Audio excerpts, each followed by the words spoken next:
Everybody speak nice and loud and clear for Jeremy today. Jeremy's going to be doing minutes for us today as part of his internship. So thank you, Jeremy. I had to. Good for you, Jeremy. You're good? Awesome. Thank you, everyone. Thanks for joining us this morning. We'll call the meeting to order at 9:03 this morning. A couple of notes before we get going. We have 3 time commitments this morning. We have a 9:15 a.m., a 10 a.m. public hearing, and we also have a delegation at 11 a.m. I'd just like to acknowledge that Councillor Vanderveen is out of the country. He is traveling to see family, so he obviously won't be joining us today. I believe Councillor Hickey will be joining us shortly. A couple thank yous I wanted to pass along. As everyone's aware, Council is working through the hiring process to find our new CAO, so I just want to acknowledge that we've gone through interviews, first round of interviews this week, and we were very fortunate to have a great list of candidates, a very long list of applicants and a great short list of candidates to this point, so we thank everyone for their input into that process. We're getting near the end. Hopefully within the next couple of weeks here, we'll be drawing towards the end of that, and hopefully by beginning of June, we can have someone in place in that role. On that note as well, I just want to put a big thank you out to staff, Larry and the entire team here at the county. I know everyone stepped up, since January, and I really appreciate it. I know Council does as well. We have a great team here at Lethbridge County, and it's great to see you all thriving. So thank you very much to everyone. And with that, I'll move down in our agenda. The adoption of the agenda. Are there any additions or deletions to the agenda? I have 2 proposed additions. Item I-5, a closed session for a water discussion, FOIP Section 25, disclosure harmful to economic and other interests of a public body. And I-6, another closed session item, a personnel matter, FOIP Section 19, confidential evaluations. Are there any other additions or deletions? If not, John? I'd like to move that we adopt the agenda as amended. Thank you, John. John has moved to adopt the agenda for today's council meeting as amended. Any discussion? Call the question. Those in favor? Opposed? That's carried. Thank you, John. Moving down, adoption of minutes. The county council meeting minutes of April 6, 2023. Are there any errors, omissions, any issues arising from the minutes? Eric? Thank you, Mr. Chair. I'd like to move the adoption of the council minutes from April 6, 2023. Thank you, Eric. Eric has moved the county council meeting minutes of April 6, 2023 as presented. Is there any discussion? If not, I'll call the question. Those in favor? Those opposed? That is carried. Thank you. Larry, is there a particular spot you'd like to move down to? I don't believe Phil's here yet, eh? No, it doesn't look like it, Mr. Chairman. My suggestion is we could kick off with item F1, Planning and Development First Quarter Report, and then when Mr. McFarland, shows up, we can just maybe table that and put it aside and carry on with him and follow up afterwards. Thank you. Welcome. With that, we'll move down then. F1.1, Planning and Development Department First Quarter Report. With that, I would welcome our Interim Director of Community Services, Hillary Jansen, forward. Hillary, good morning. Thank you, Mr. Chairman and Council. So I have for you today the first quarter report for the Planning and Development Department. And let's just make sure I'm on the right report, sorry.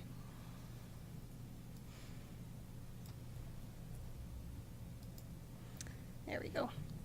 So as you know, the Planning and Development Department takes direction from all of our bylaws that are approved by County Council and also any guiding documents, such as our strategic plans and growth studies that are also approved by County Council by resolution.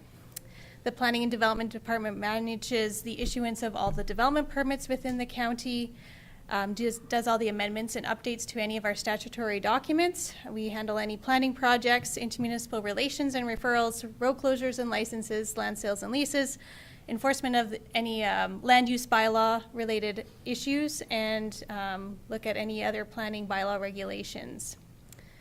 So within the first quarter, the following specific projects were undertaken. So we completed the Lethbridge County Town of Coaldale Intermunicipal Development Plan, which was approved by both municipalities in March of this year.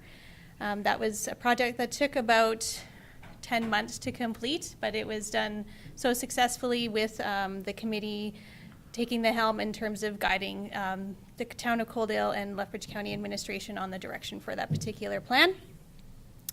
We also completed an update to the industrial commercial land use strategy and held a council workshop on March the 9th. And that particular document will also be presented to council as a whole today for consideration of approval. And then we completed the annual internal review for the Alberta Safety Code. So we have to do that annually just to ensure that we are following our quality management plan that we have with regards to the safety codes in the province of Alberta. For the Development Authority, we had received a total of 50 applications were submitted and 49 development permits were issued. There was also one that was refused and 13 were under review. This does take into consideration the carryover from 2022, just in case you're wondering why there's a discrepancy in those numbers. Other permits that were issued, as typical, there's a majority of them are accessory and residential permits, but we did have quite a few commercial and industrial, some agriculture, 1 sign, and 1 miscellaneous. And we had 9 compliance letters that were issued and 3 land use bylaw complaints that have been received and are being investigated. So a complaint might be something a neighbor has a concern with what another neighbor is doing on their property, or it could be something that comes through the peace officer through to the Planning and Development Department. For our building permits, which are issued by Park Enterprises, there was a total of 19 building permits, 68 electric, 35 gas, 19 plumbing, and 1 private septic disposal system applications that have been issued. And that is a little bit down from last year. I think we're seeing a slight downward trend, but nothing to be overly concerned with at this point in time. For subdivision applications, council acting as the subdivision authority approved 5 subdivisions. And there were no development or subdivision appeals so far in this year.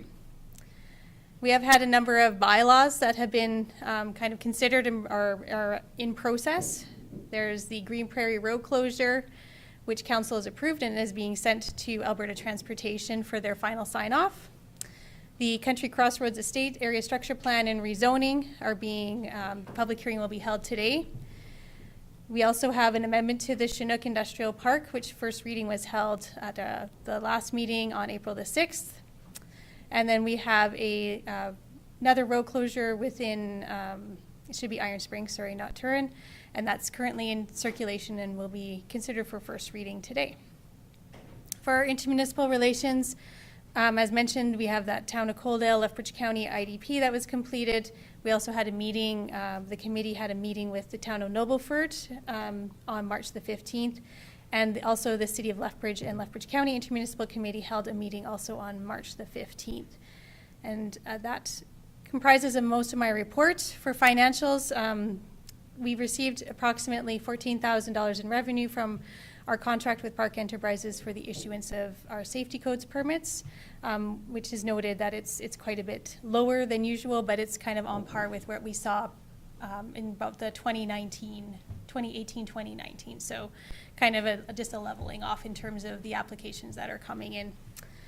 And with that, I'll turn it back to you, Mr. Chairman. Thank you very much, Hillary. Any questions for Hillary? Doesn't seem to be. Thank you very much for that report, Hillary. You're Much welcome. appreciated.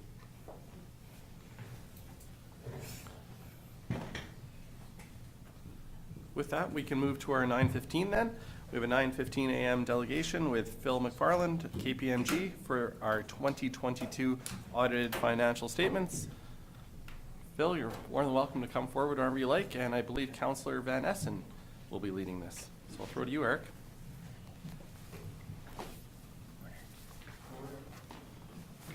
Morning, Phil. Morning, everyone. Morning, Council. So the Audit Committee has met in the prior week and reviewed the audited financial statements, and we are pleased to present them this morning with KPMG and Phil McFarland is going to do his presentation. Perfect. So thank you for having me here this morning. Appreciate the opportunity to meet with you. So what you have included in your package is a draft copy of the December 31st, 2020 audited financial statements. These statements are draft because they are subject to your approval today. The first couple of pages are independent auditor's report. So our auditor's report outlines our responsibilities as your auditor to conduct our audit in accordance with the Canadian auditing standards, to make sure your financial statements are in accordance with public sector accounting standards, which is the framework in which you report under. It also lays out the responsibilities of management and yourselves as they are your financial statements. So subject to the approval of the financial statements, we are prepared to issue an unmodified or clear opinion, essentially meaning that these financial statements are free from material misstatements, are reliable and accurate, can be used by yourselves and other users of the financial statements. Looking at the financial statements at a high level, so on page 3 of the financial statements is the first statement, statement of financial position. So the statement of financial position reflects the assets and liabilities of the organization at December 31st, 2022. So you can see that there is financial assets of $44.7 million, very consistent with the prior year of 44.9. There was some slight... Phil, can Sorry. I just ask you to pause for 1 sec? Of course. I just seem to be having some technical Oh, I'm difficulties. sorry. Okay. That's okay. Yeah, thank you. Sorry about that, Phil. No, that's okay. Gone unchecked, I can drone on for hours, so I appreciate the opportunity. Oh, okay. You bet. You bet. Perfect. Okay, thanks, Larry.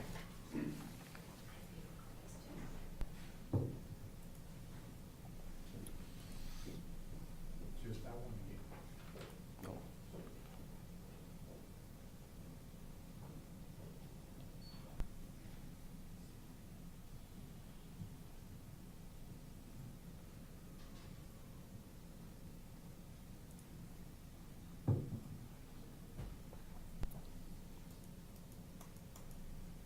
Not loading in his agenda. And you close his agenda notes and reopen it? Page 3, please. So one more. One more after that, too. First statement. Yeah, that's the one. Perfect. I can scroll through. Thanks so much. I have draft copies, too, if people would need them as well. Mine's good, thank you. Okay.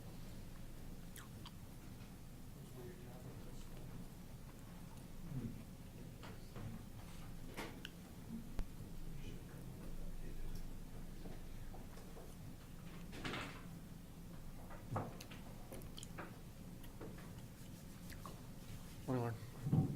Jen, do you have that other paper copy?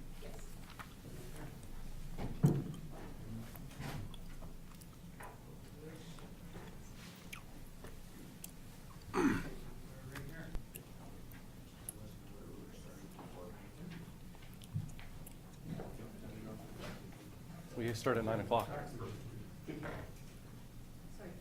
No, that's okay. every 9 o'clock, every Thursday.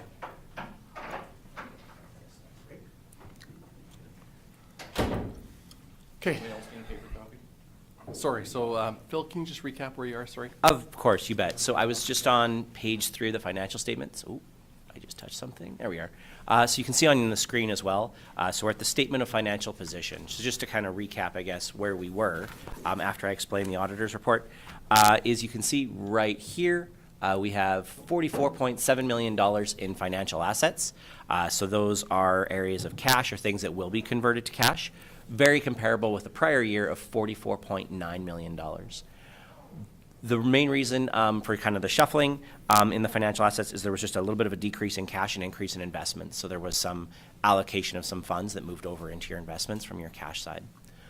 Below that, we have your financial liabilities. So those are things like debts or that will require cash to extinguish them. There was $26.3 million in financial liabilities, just up from the prior year of 23.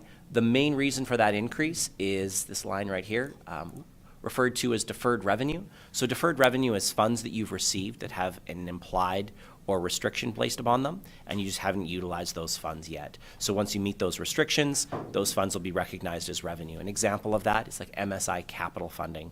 So you guys do have a balance of that that's just increased that you just haven't fully utilized yet this year.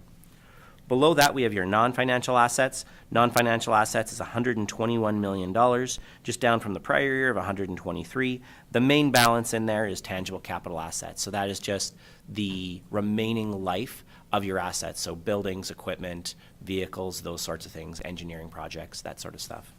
Overall, there's an accumulated surplus of $139.7 million, again, just down from the prior year of $145. And I'll explain the breakdown of the accumulated surplus in just a second. Looking at the next statement, this is the statement of operations. So the statement of operations reflects the revenues and expenses of the organization during the last year. So you can see that in operating revenue, there was just over $28 million, up from the prior year of $26 million. And there you can see the general breakdown between taxes, user fees, government grants, those sorts of things. In expenses, excuse me, there was $35.2 million, up from the prior year of $26.4.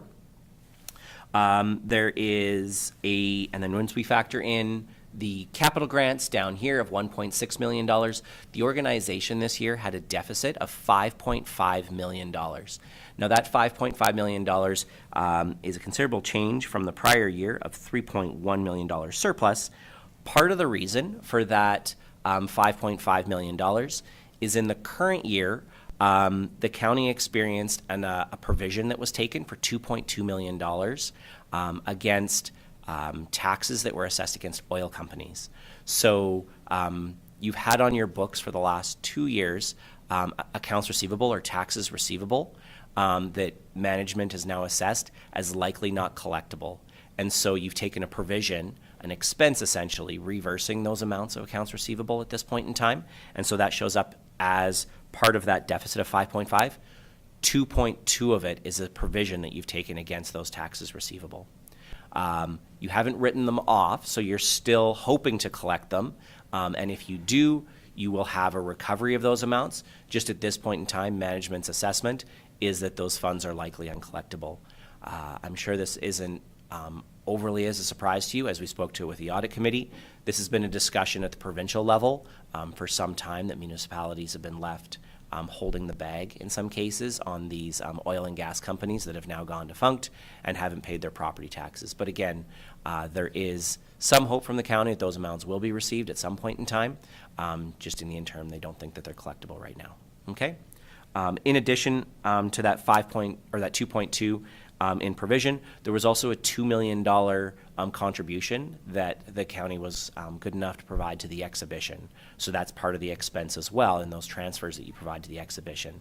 So of the $5.5 million, 4.3 of it is automatically accounted for in those two transactions I just mentioned. Now, I did mention that I was going to discuss the accumulated surplus in a little bit more detail. So I'm just moving down to note 11 in your financial statements that provides an additional breakdown right here.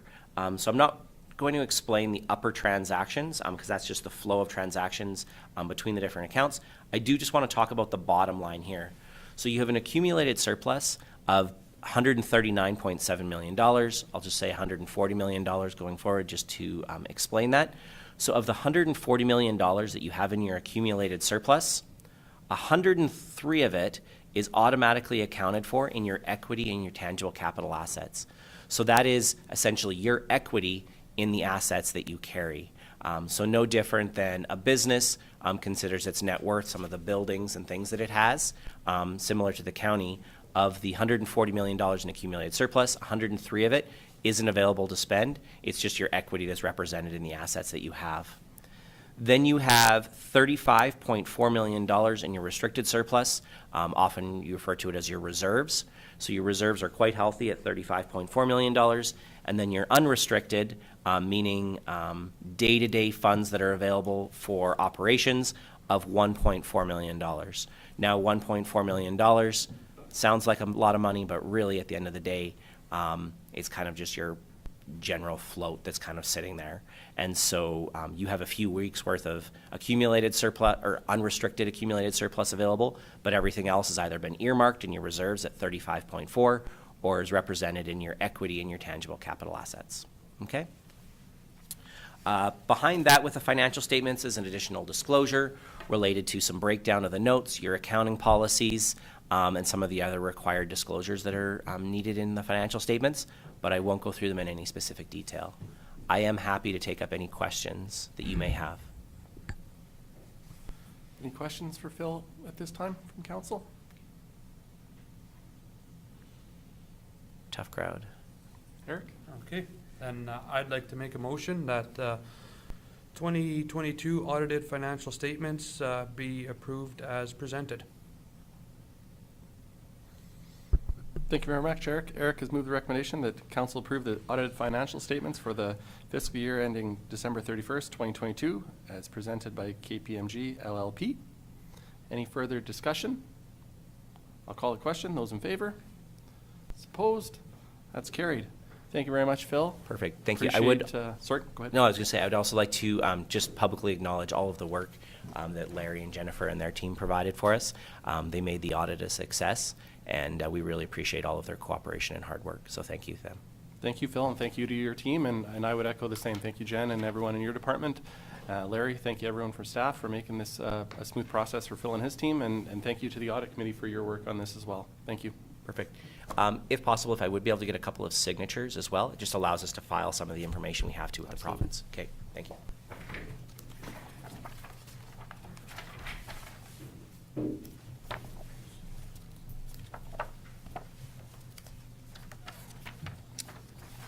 These are for, this is all Larry. I need,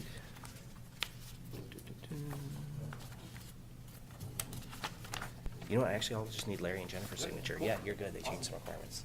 Perfect.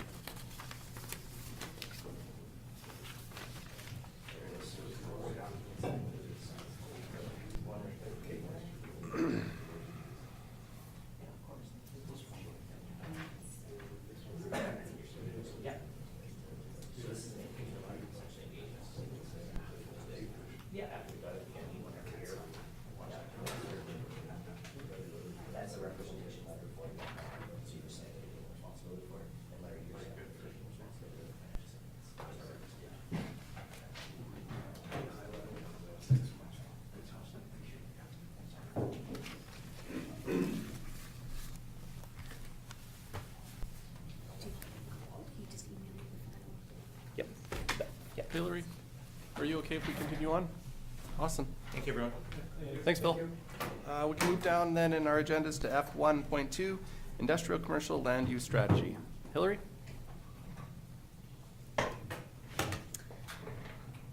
Thank you, Council. I'll just pull it up also on the main screen here, in case there are any areas that you would like to look at closer.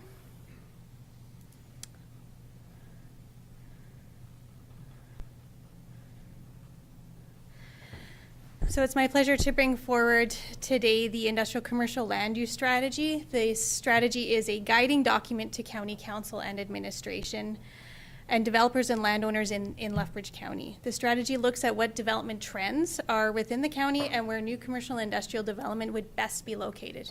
Doesn't mean that it's the only places, but it is recognizing that there is certain infrastructure and development in proximity to those areas that would lend itself to successful development for industrial and commercial purposes. With regards to the document itself, the plan provides an economic analysis of what the economic trends within the county have been and compared to how other municipalities have fared that are of a similar in nature. A review of the relevant legislation, making sure that we're on top of what's going on within the provincial and federal government. A review of existing land uses within the county, including the subdivision and development permit activity and group industrial and commercial areas that we have currently. And a land use strategy which identifies potential areas based on the specific principles and criteria set out within this document and within the county's other strategic documents like the municipal development plan and the county council's strategic plan. And a set of recommendations of how the county can proceed with this information and move forward with successful industrial and commercial development going forward. I will note that I did do this in conjunction with Steve Hardy. He was the original architect of the industrial commercial land use strategy back in 2016 when we first endeavored to do such a strategy for County Council. And we worked on this particular one together to ensure that we're keeping on top of what the trends are within the county, acknowledging that we've had a lot of development and where we see new development occurring, and maybe areas where we see that there wouldn't be any future benefit to having commercial industrial development at this time.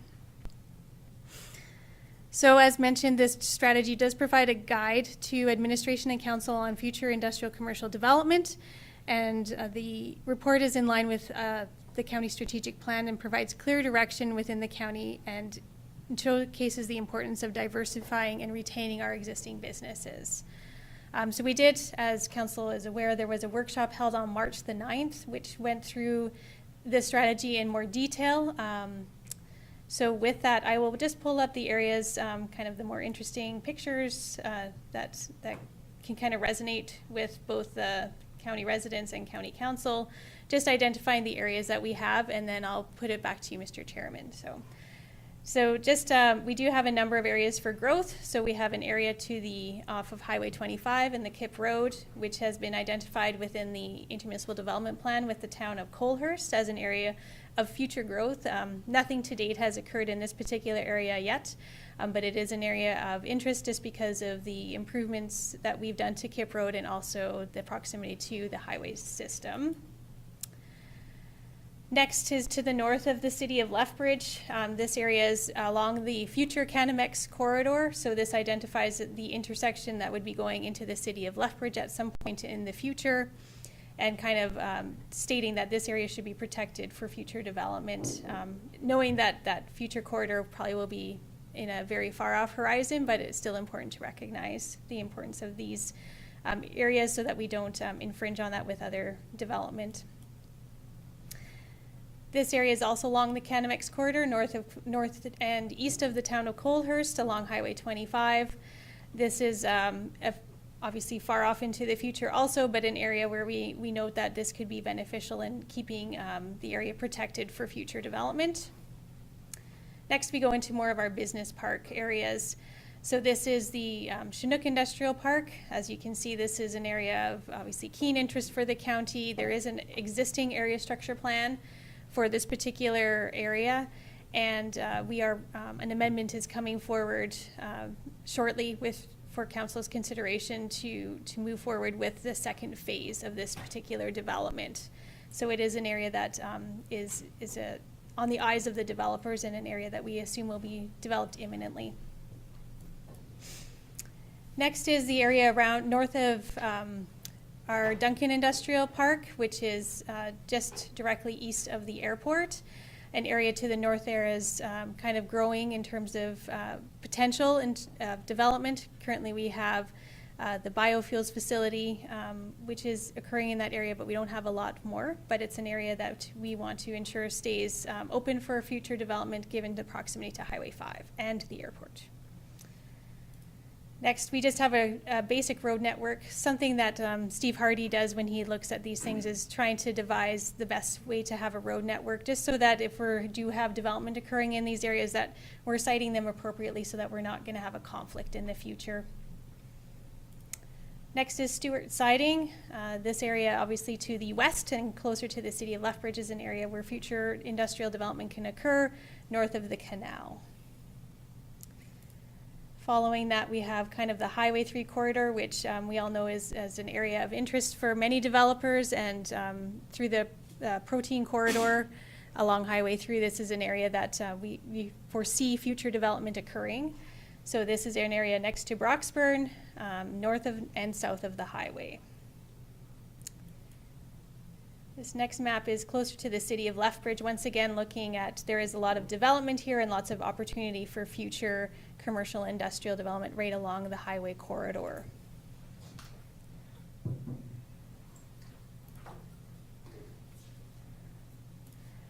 Next, we go down to the Taylor Business Park, which already has an approved area structure plan since 2014. There's been some subdivision and development occurring within there, And so we foresee that occurring further in the future and moving from the south to the north.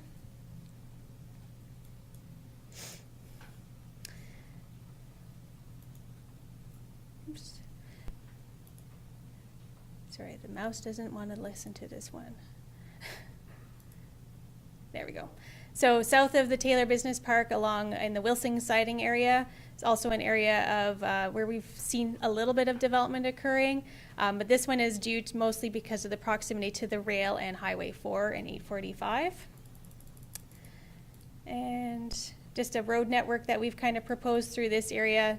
It may or may not occur in this particular fashion, but just to kind of identify that there could be an opportunity for a road network in this area to connect Highway 508 and 845, as the province has indicated that the Highway 4 freeway, the intersection right at Highway 508 and Highway 4 in this area here, may be closed off at some point in the future. Next is north and west of Colehurst. There's the area structure plan that we have just directly north of Colehurst, which is an area of where we see a lot of development occurring at some point in time. Working with the town of Colehurst on that plan has been a success story for both of our municipalities.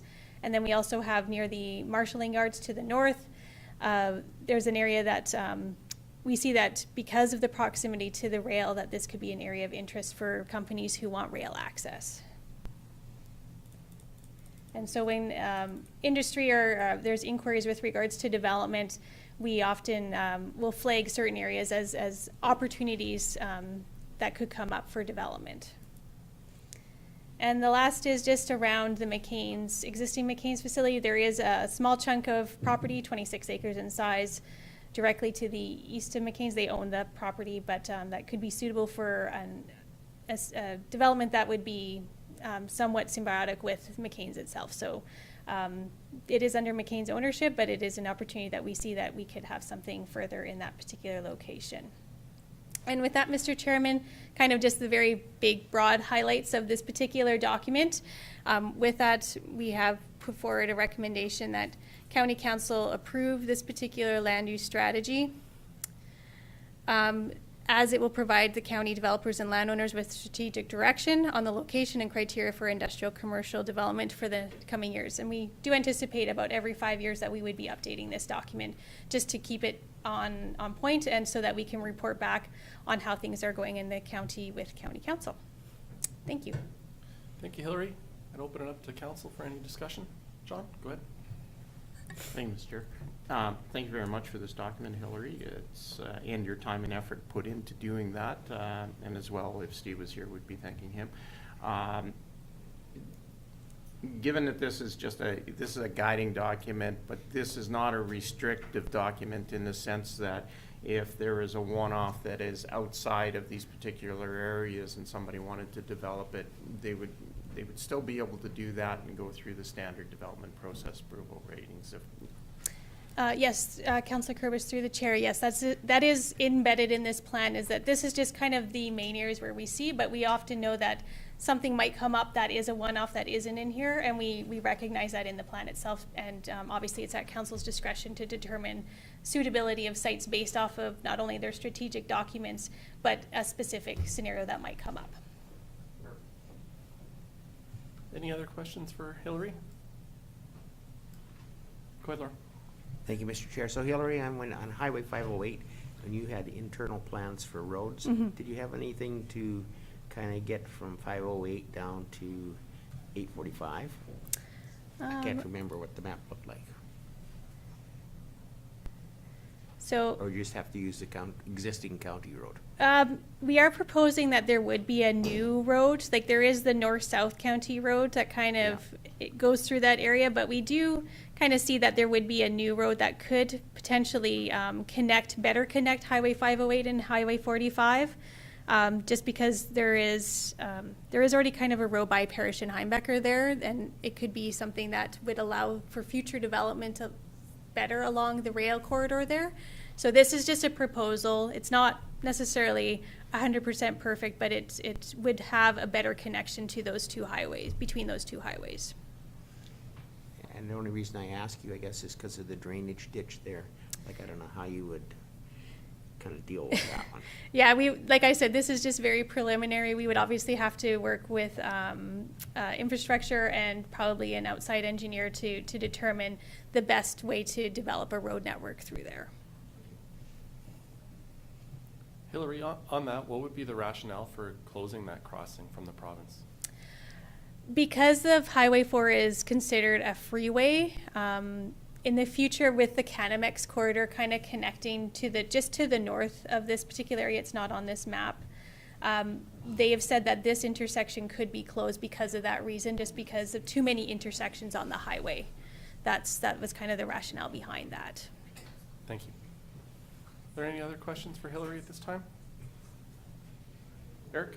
Thank you, Mr. Chair. I'd like to move the recommendation that County Council approves the industrial commercial land use strategy and direct administration to proceed with implementation of the strategy. Thank you, Eric.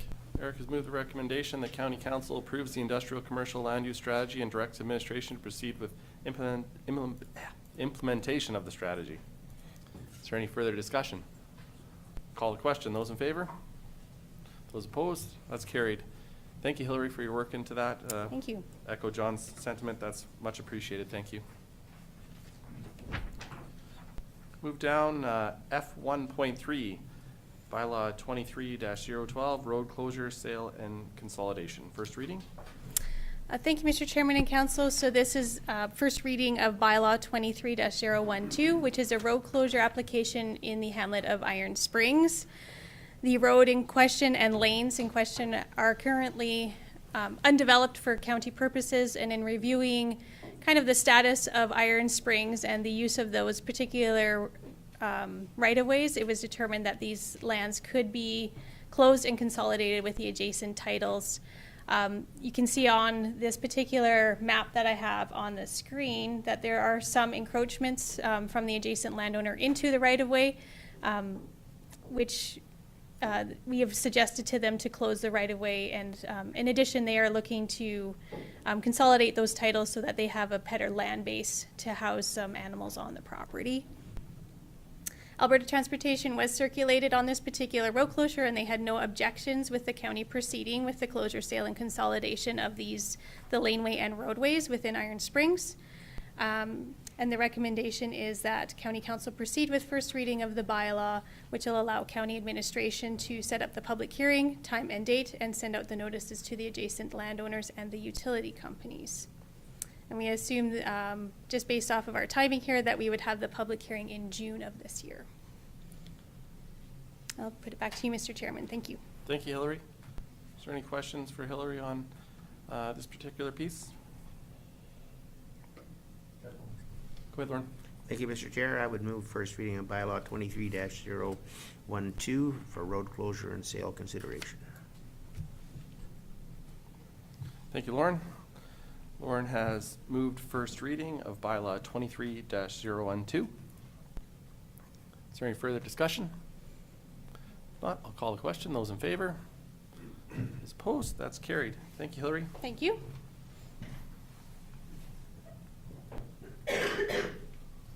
Move down, F1.4, Proclamation of Economic Development Week, May 8th to 12th, 2023. We have our interim CAO, Larry Randall. Larry? Thank you, Mr. Chairman. Good morning, Council and everyone present. Just a very short report here, noting that May 8th through 12th is Economic Development Week in Alberta for 2023. And for the third year in a row, the Alberta Municipalities Association, that is our urban counterparts, and the Rural Municipalities of Alberta are joining the Economic Developers Association of Alberta to encourage all municipalities, regardless of size, to formally recognize and celebrate Economic Development Week. It's really a symbolic gesture,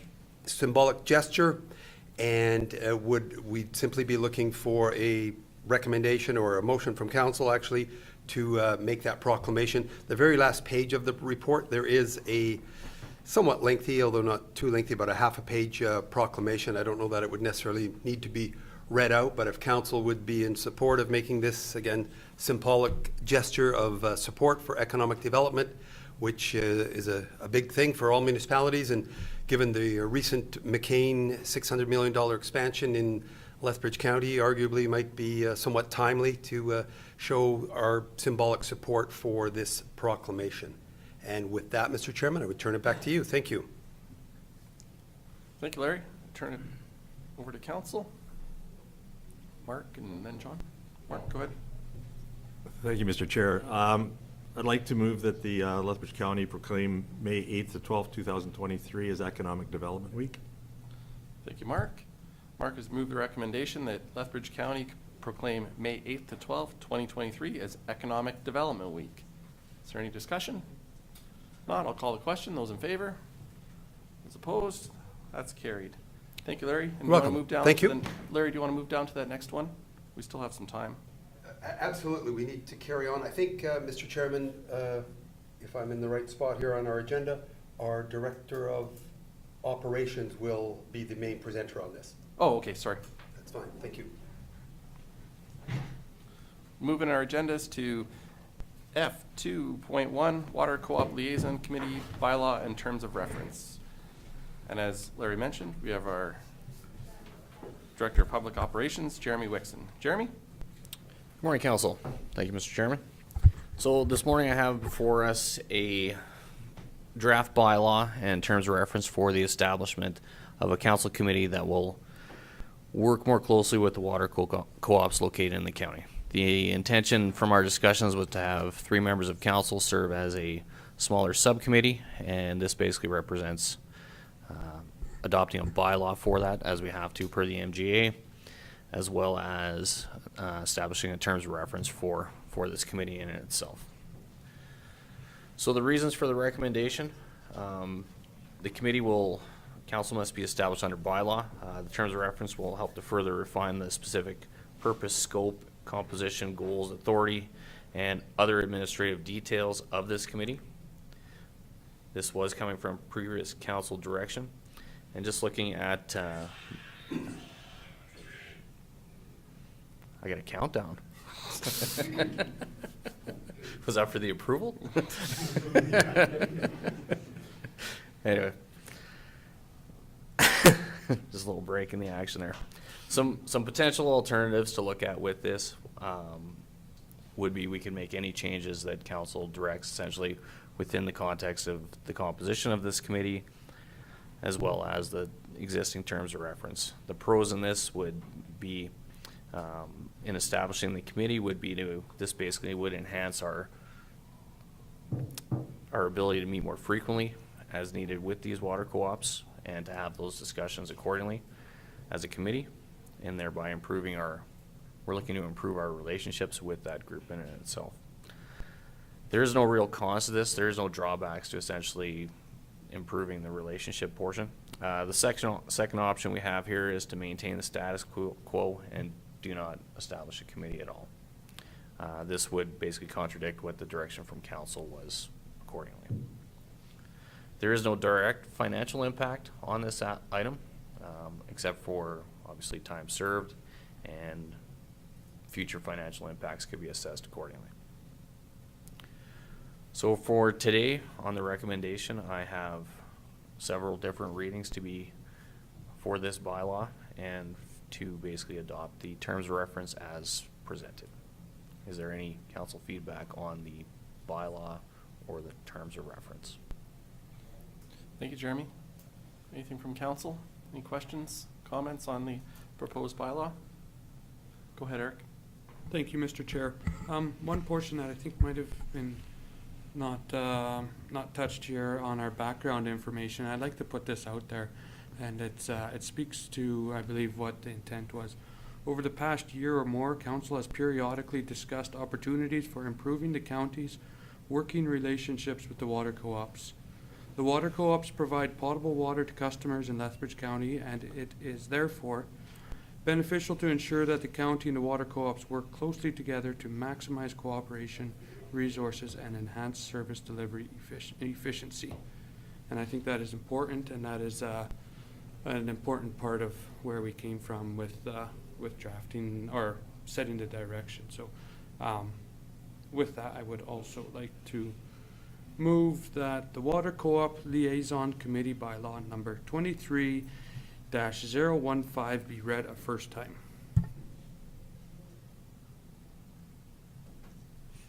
Thank you, Eric. Eric has moved the recommendation that the Water Co-op Liaison Committee Bylaw number 23-015 be read a first time. Is there any discussion? Not, I'll call the question. Those in favor? Those opposed? That's carried. John? I'd like to move the Water Co-op Liaison Committee Bylaw number 23-015 be read a second time. Thank you, John. John has moved that the Water Co-op Liaison Committee Bylaw number 23-015 be read a second time. Any discussion? Call the question. Those in favor? Those opposed? That's carried. Consideration of third reading. Lauren? I will move consideration of third reading for bylaw number 23-015. Thank you, Lauren. Lauren has moved for the consideration of the Water Co-op Liaison Committee Bylaw number 23-015. Consideration of third reading, sorry. Any discussion? Call the question. Those in favor? Those opposed? That's carried. John? I'd like to move that Water Co-op Liaison Committee Bylaw number 23-015 be read a third time. Thank you, John. John has moved that the Water Co-op Liaison Committee Bylaw number 23-015 be read for a third time. Any discussion? Call the question. Those in favor? Those opposed? That's carried. And on to the terms of reference. Eric? Thank you, Mr. Chair. I'd like to move that the Water Co-op Liaison Committee terms of reference be approved. Thank you, Eric. Eric has moved that the Water Co-op Liaison Committee terms of reference be approved. Is there any further discussion? Okay. Is there any further discussion? If not, call the question. Those in favor? Those opposed? That's carried. Thank you very much. We have about, sorry, go ahead, John. Small question on that. Are we going to be selecting the committee members at this time? Yeah, That was going to be my next question. Would Awesome. council like to select the 3 committee members? Go ahead, Eric. Thank you, Mr. Chair. I think that it'd be appropriate to select committee members at this time at the newly formed committee. And with that, I'd like to put in a recommendation or nomination that Councillor Mark Sayers, Councillor John Kurbis, and Councillor Klaus Vanderveen be nominated to sit on the committee. Thank you, Eric. That's fine. Does that work? I think so. Okay. So Eric has put forth the motion to nominate Mark, John, and Klaus to serve on the Water Co-op Liaison Committee. Any further discussion? Does that suffice, Larry? perfect. Okay. Any further discussion? I'll call the question. Those in favor? Those opposed? And that's carried. Thank you very much, Jeremy. Thank you very much, council. With that, we do have a 10 o'clock public hearing, so why don't we recess the meeting at 9:51, and we'll come back at 10 a.m. for our public hearing.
Thank you, everyone. We can resume our public meeting at 10 a.m. this morning.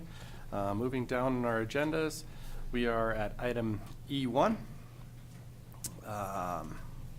With that, I would then recess the regular meeting, and I would say that we're here today to hold the public hearing for Bylaw 23-002, Country Roads Estate Area Structure Plan, and Bylaw 23-003, Land Use Bylaw Amendment, Rural Agriculture to Grouped Country Residential. I would ask for a motion to open the public hearing. Eric? Thank you, Mr. Chair. I'd like to put a motion forward to open the public hearing. Thank you, Eric. Eric has moved to open the public hearing for Bylaw 23-002 and Bylaw 23-003. Any discussion? Not, call the question. Those in favor? Those opposed? That's carried. The public hearing is being held pursuant to the Municipal Government Act as amended. The public hearing is being live streamed via the county's YouTube page. With that, the public hearing for Bylaw 23-002 and Bylaw 23-003 is now officially open. I'll now ask the Supervisor of Planning and Development, the Interim Director of Community Services, to review the nature of the hearing and provide an overview of what is being proposed. With that, I throw to Hillary Jansen. Hillary? Thank you, Mr. Chairman, Council, and to all of those who came today for this public hearing in the gallery. The application was received for the Country Crossroads Estates Area Structure Plan, being Bylaw 23-002 and Bylaw 23-003, which is to redesignate the 66-acre title located within the Southwest 820 west of the 4th from rural agriculture to group country residential. If the bylaws were approved, it would allow for the phased subdivision and development of the parcel for country residential use. Lethbridge County Council received completed first reading of this bylaw on March 16th, 2023, which allowed for administration to send out the notices to adjacent and affected landowners and also advertise the proposed bylaws within the Sunny South News as per the Municipal Government Act. Lethbridge County Council takes direction from the Municipal Development Plan, being Bylaw 22-001, which requires that where more than 4 adjacent titles are proposed, the applicant must prepare an area structure plan for County Council's consideration, and that the parcels be redesignated to group country residential, to the group country residential land use district. The application was received and it was processed by county administration. The Country Crossroads Estates provides a plan for the future subdivision of the subject lands in a manner that attempts to meet the county's current policies and requirements. Comments regarding the proposed bylaws were received from Alberta Transportation, the St. Mary's River Irrigation District, Fortis, Alberta Health Services, and TELUS. There's generalized comments are as follows. Alberta Transportation has confirmed that a traffic impact assessment would need to be completed as per Section 2.4.3 that is noted in the area structure plan. Alberta Health Services recommended that the developer consider a communal wastewater system based off of the soils analysis, which indicated a high water table. SMRID indicated that irrigation rights would need to be sold or transferred, and other comments were noted by SMRID were also addressed by the applicant, and the documents in the area structure plan were updated accordingly. TELUS and Fortis had no concerns. This application was also sent to Echo Pipelines and Triple W Gas Co-op, but no responses were received. Comments were received from the Lethbridge County Rural Water Association after the circulation period was completed, and they indicated that at this time they do not have capacity to serve this area for potable water. The Planning and Development Department reviewed the applications and provides the following comments based off of the current county policies. The Municipal Development Plan, Section 8, and the Group Country Residential Land Use Strategy provide policies and recommendations with regards to the consideration of country residential developments within the county. The proposed development meets most, but not all, of the county's policies. The parcel would be considered fragmented or cut off due to the irrigation district, SMRD irrigation canals. The parcel is identified directly adjacent to country residential developments to both the south and the north. The subject lands are not in proximity to any confined feeding operations or noxious or hazardous facilities. The lands are less than 70 acres in size and may be considered for future subdivision by County Council as long as an area structure plan is provided. The soils analysis has shown that the soils are marginal for a conventional septic system and that a mound system or secondary treatment would be required. It is noted that a mound system septic systems are acceptable means to treat wastewater within Lethbridge County. The development would have a road system that provides legal and physical access to the county's road network, and the stormwater plan submitted by the developer has been reviewed and accepted by county administration. With regards to potable water would need to be provided by the water co-op if the entire development were to occur. This is located within both of those strategic documents. The applicant has provided options for the area structure plan for providing potable water to the development that do not include the water co-op, such as irrigation water and groundwater wells. They also propose that hauled water could be utilized for the first 4 lots in phase 1, and that subsequent lots would have to be required to find another means of potable water supply as per the county strategic documents. The development is within 300 meters of the Taylor Business Park, but in reviewing the application, no adverse impacts were identified to having residential areas within that 300 meters. The eastern side of the development is partially within the 300-meter setback to the future communal septic system to be located in the Taylor Business Park. However, any future residence would not be constructed within that 300-meter setback as noted in the plan. The proposed bylaws were advertised in the March 28th and April 4th editions of the Sunny South News and on the county's website and through our social media accounts. In addition, the proposed notice was sent to the affected landowners in the area. At the time of writing the report, county administration received 3 specific comments from nearby landowners, but then about within the timeline for the written submissions, we received 16 comments in total. The comments had also been received previously when the applicant had sent out their own communication to the adjacent landowners in December of 2021. The comments received were all in objection to the proposed area structure plan and rezoning, and the general concerns are as follows, and the specific comments have been noted in the agenda package for County Council to review. But the general concerns are increased traffic and impact to Range Road 20-5, developing good farmland within the area, increasing population, a more urban versus rural feel to the area, lack of specific architectural controls, concerns with regards to the potable water supply and impact to the adjacent landowners and their potable water supply, the water table with regards to the putting in septic fields, and also the impact to adjacent landowners, the general drainage in the area. This area is known as within the Tiffin drain area, of which the county is working on a drainage master plan, and the proximity of the development to an industrial park, as mentioned in my comments earlier. So those are the generalized comments that we received. We did receive additional comments from the developer with regards to some letters of support, which were circulated directly to County Council but could not be included in the agenda report as they were received after the report was published. And I will let the applicant speak specifically to that if they wish. And that sums up my report for now, Mr. Chairman. I'll put it back to you. Thank you, Hillary.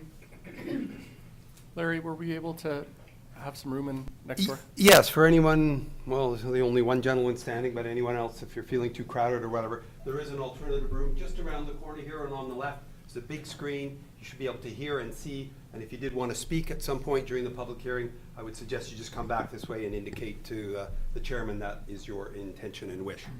Thank you, Larry. You're welcome. That option is available if anyone would like. Thank you, Hillary. Moving down.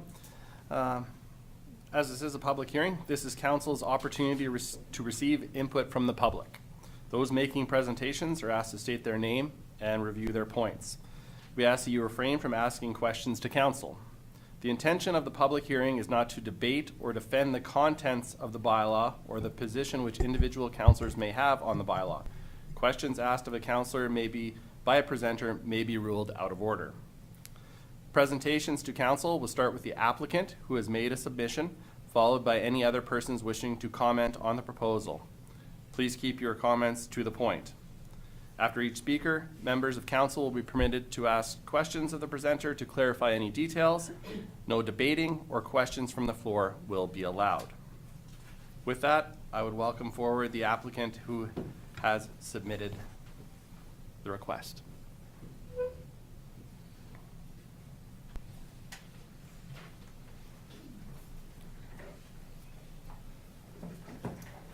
Thank you. My name is Ray Martin. I'm with Martin Geomatics. We're representing the owner, Jody Nakamura. On behalf of the developer, MGCL is applying for the approval of the Country Crossroads Estates Group Country Residential Area Structure Plan, which is located adjacent to the irrigation canal on the west side of the Ritchie Brothers auction. As described by Hillary, the proposed subdivision is envisioned to be a 66-acre group country residential development with approximately 25 lots and a minimum of 2 acres each. Now, the existing property is zoned rural agriculture, and it is proposed to be rezoned group country residential. It has been farmed for hay and alfalfa off and on by the existing landowners, but it is not big enough for them to make a living, or farm efficiently. The property is fragmented and it's surrounded by other country residentials all around it. There's approximately 40 existing country residentials within 800 meters of the proposed development. The road system at ultimate build-out will be an 8-meter wide paved roadway that will be looped through the subdivision. The road system, there will also be a 4-acre storm pond which will collect subdivision storm drainage and will provide a controlled release into the Tiffin Drain, which is located on the southwest corner of the development. And the area around the storm pond will be landscaped with trees and grass and that. The owners have gone earlier this year, door to door, and delivered over 50 letters personally requesting feedback from the neighbors. And from that, I believe we only got one letter returned to us prior to the area structure plan being submitted. I understand there's, a lot more have been submitted to the county since then, but.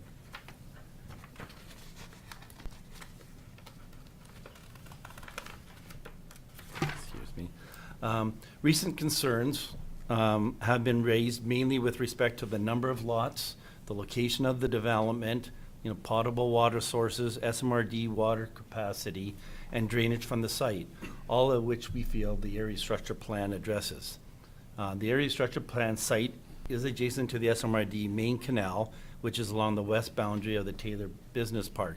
Most of the adjacent land on the east side of is designated as prospective future, and to minimize any adverse conflicts with the residential uses, the county should allow industrial uses that are compatible with the existing country residential sites and future sites that are there.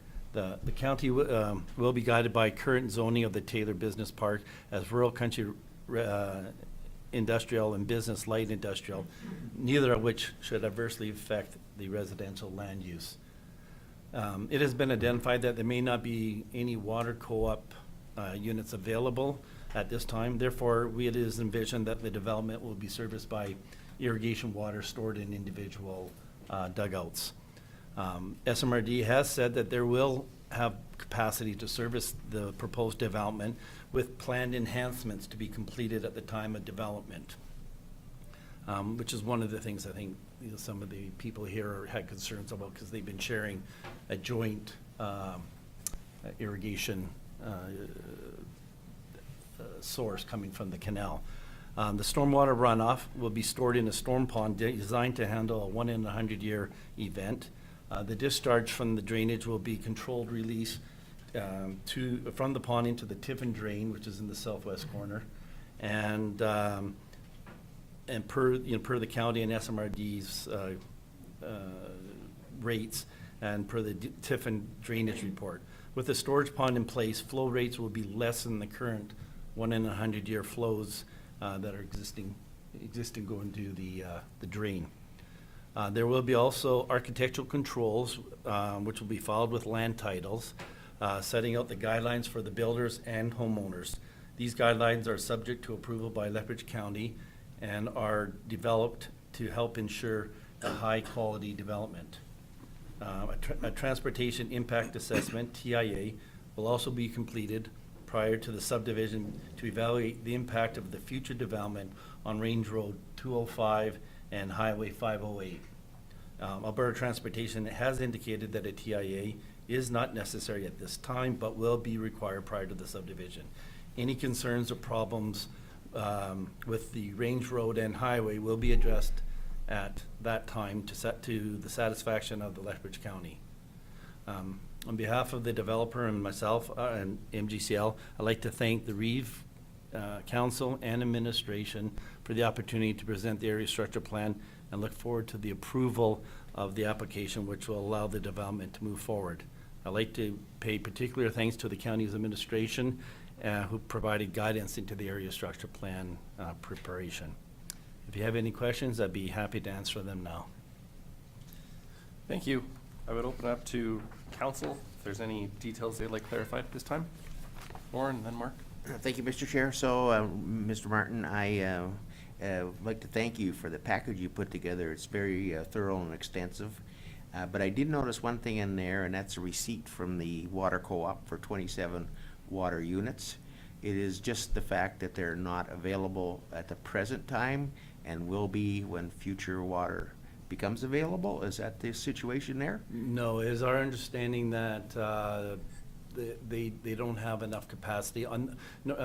South of the highway, I understand they don't have enough pressure, so the water co-op would have to put in a booster pump at the airport in order to support any future, anyone that needs units right now. They do have some available, but my understanding from them is they don't have enough pressure or capacity in south of the highway to service any more. So at this time, no, they're saying they don't have any spare units.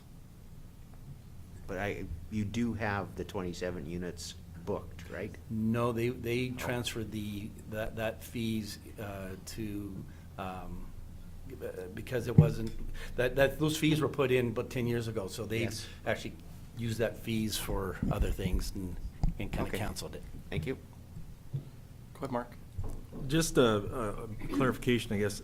You'd talked about, when you're talking about alternatives for water, that each individual acreage or spot, lot, would have a holding pond for irrigation water, for water, its own water? Yes. Okay, so in the bylaw, it talks about a minimum of 2 acres for sewage disposal. Is that on dry ground, 2 acres of dry ground? Developable ground, yes. Yeah. So if you put a pond in that, you're taking away from that 2 acres, does that put you below the 2 acres? So that doesn't make it viable to put a septic system in? Well, we would ensure that they have 2 acres developable. We do have a layout, but, it's conceptual in the area structure plan, but yeah, they would make sure that we got 2 acres developable. And yes, you're correct, I believe, is that they have to, if they have a dugout, they would, the area around it would still have to be 2 acres. Okay, and the other piece that talks, the minimum acre size, or lot size is 2 acres? Yes. And in your figure 5 of your structure plan, 4 of those are under 2 acres? Yeah. So is that a miss, or is that a? Yes, it was just, it's a concept, and they will be minimal 2 acre parcels developable. So you'd have to pull a lot out, or whatever you Well, have to do they would to- shuffle it around. There's some next to it that are 3 to 4 acres and stuff like that. It was just moving the lines around there. But there is enough to support the amount that we're requesting. Okay, and then there'd be an adjustment on your plan too, in terms if you're putting those water ponds in, to show where that would be, and that could potentially affect and drop your lot sizes from 25 to 20 or whatever, to make that work? Possibly, yes. Okay, thank you. Are there any other questions? Thank you very much. Thank you.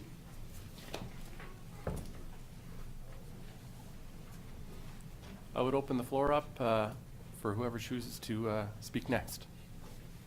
If there's anyone interested, obviously. Please.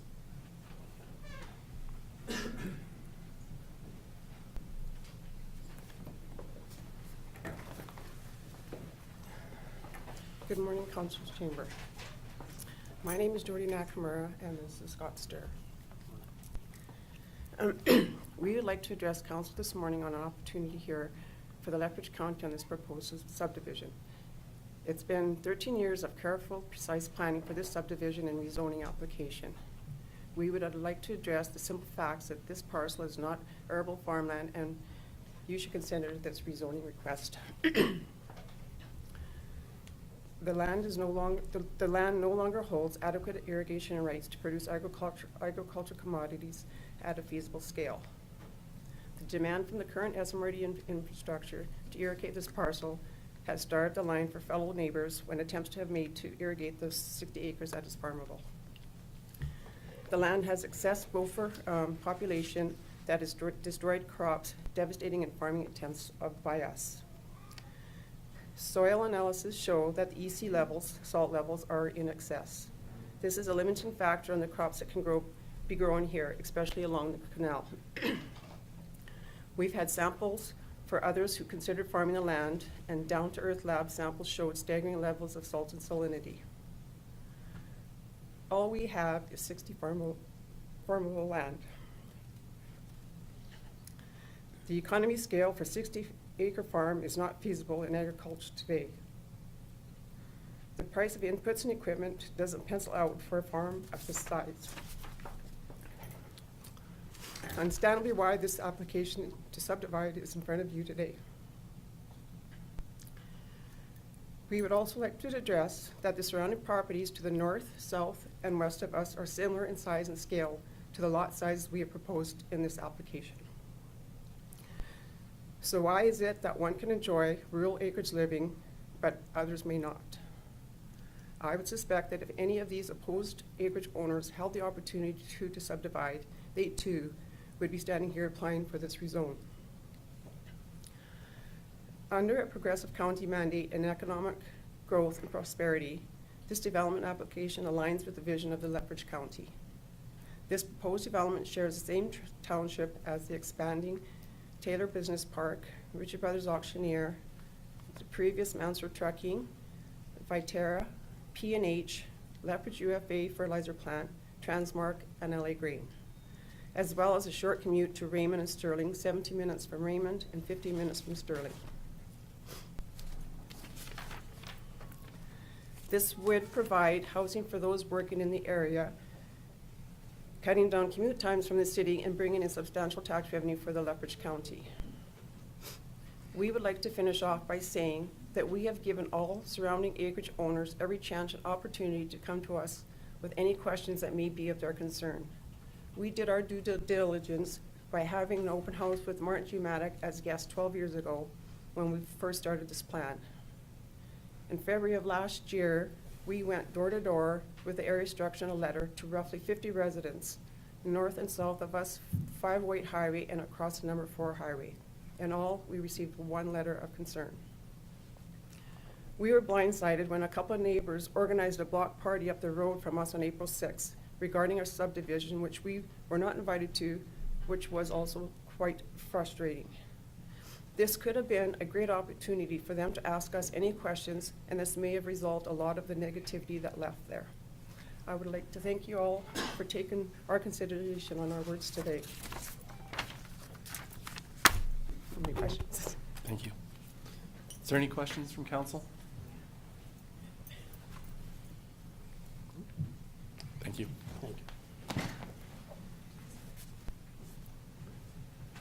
Floor is open to anyone who'd like to speak. I just want to let you know that here at the back, we can't understand what's happening. We can't hear anything. So if you're gonna have a public involvement, you gotta at least let people hear what's happening. Just ask everyone maybe to please speak up, and there are microphones, and maybe if you can just go a little bit closer. It's not a perfect sound system, but point well taken. Thank you for that, and just again, please try to make sure you speak clearly and loudly into the microphone. And for anyone who might be watching out there by a live stream, we do recognize that it is sometimes difficult to hear those voices. So yeah, please just try to speak up. Thank you. So hopefully this is loud enough. No? Okay. So, my name is Warren Solberg. This is my wife, Anita. We actually have lived in the general vicinity within a mile of this proposed development for the last 30 years. We are, I guess, if you look at the image up on the screen, we're the property immediately south, right near where the storm pond is going to be, the southwest corner. And right next to the drainage ditch that runs through the Tiffin drain. A couple comments that we've got, and we did have a get-together of concerned community neighbors. There was a comment about 2009 open house. We actually attended that open house along with many of our neighbors, and we made comments, and none of those comments that we've seen have followed through into the area structure plan that has been presented. We felt that they were important comments at the time. We still feel they're important comments, and so I'd like to present those to you. We did submit a letter to the county and to council, and we outlined a bunch of things that we think are important. One thing I did notice walking in here today and looking at that image up there is that the definition of industrial park has changed. The area just to the west, if you look up there of the purple, is still zoned industrial.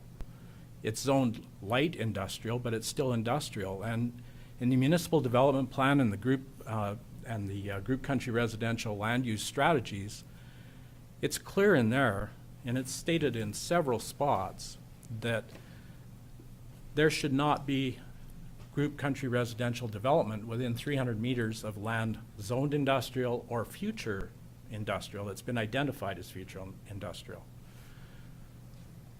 From my perspective, that should negate about 2/3 of this whole proposed development. If you take a 300-meter line and draw it from the canal over, that takes a significant chunk of this out of there. So I guess I look at it, your documents that you have, your group country residential land use strategies, your municipal development plan, they're there for a very good reason, and that is to make development organized, minimize conflicts, make sure stuff is done properly. I agree with all that, and we should be following those and make sure that whatever is being done is done in the spirit of those developments. So I guess from my perspective, that 300-meter buffer is not being shown here. Those existing group country residentials were there long before Taylor Business Park or Industrial Park was there. So I guess that's one of my items that I'd like you to pay attention to, if you would, please. And that is listed in the documentation in the letter that I provided. I actually put references in there so that you can have a look and see what I'm referring to in the municipal development plan and the group strategies, group land use strategies. Number two, the item that it's brought up, this is a 66-acre parcel of good irrigable land. It fits in, as near as I can tell, into Class 2 land in the Canadian Land Inventory. In your group country residential land use strategies, you actually state that for the purpose of subdivision, fragmented land may be considered to be land containing 20 acres or less, not 66 acres. I grew up on a farm on the St. Mary River. Some of the parcels were difficult to farm.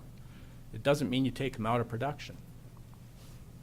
I just see that as an issue. The South Saskatchewan Regional Plan recommends that you don't take good land out of production.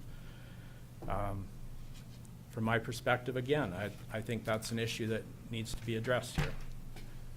Potable water. We've already heard that the Rural Water Co-op does not have additional units.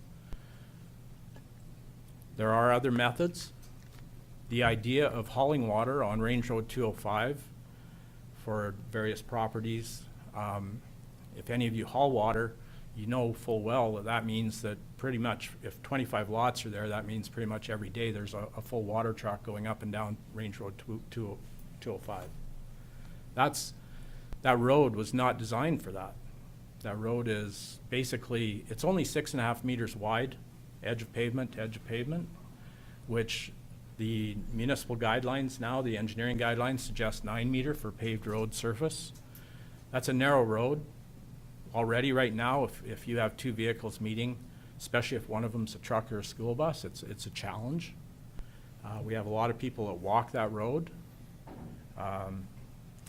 You have a number of items in your municipal development plan that suggest that water is an important issue, and we'd like to suggest that perhaps the way you have it set up is actually a good plan, where the fact is you want water to be available for any development prior to that development going ahead.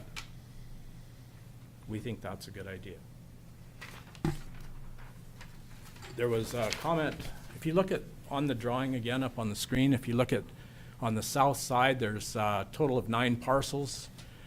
We currently all share a water pipeline that runs along the back of those parcels, and that's what we fill our dugouts and that is our water supply. It's a small pipeline, it's gravity fed, it's low head, there's not a lot of elevation change between the canal and our pipelines and our dugouts. Right now, if anybody is using water, the rest of us do not get water.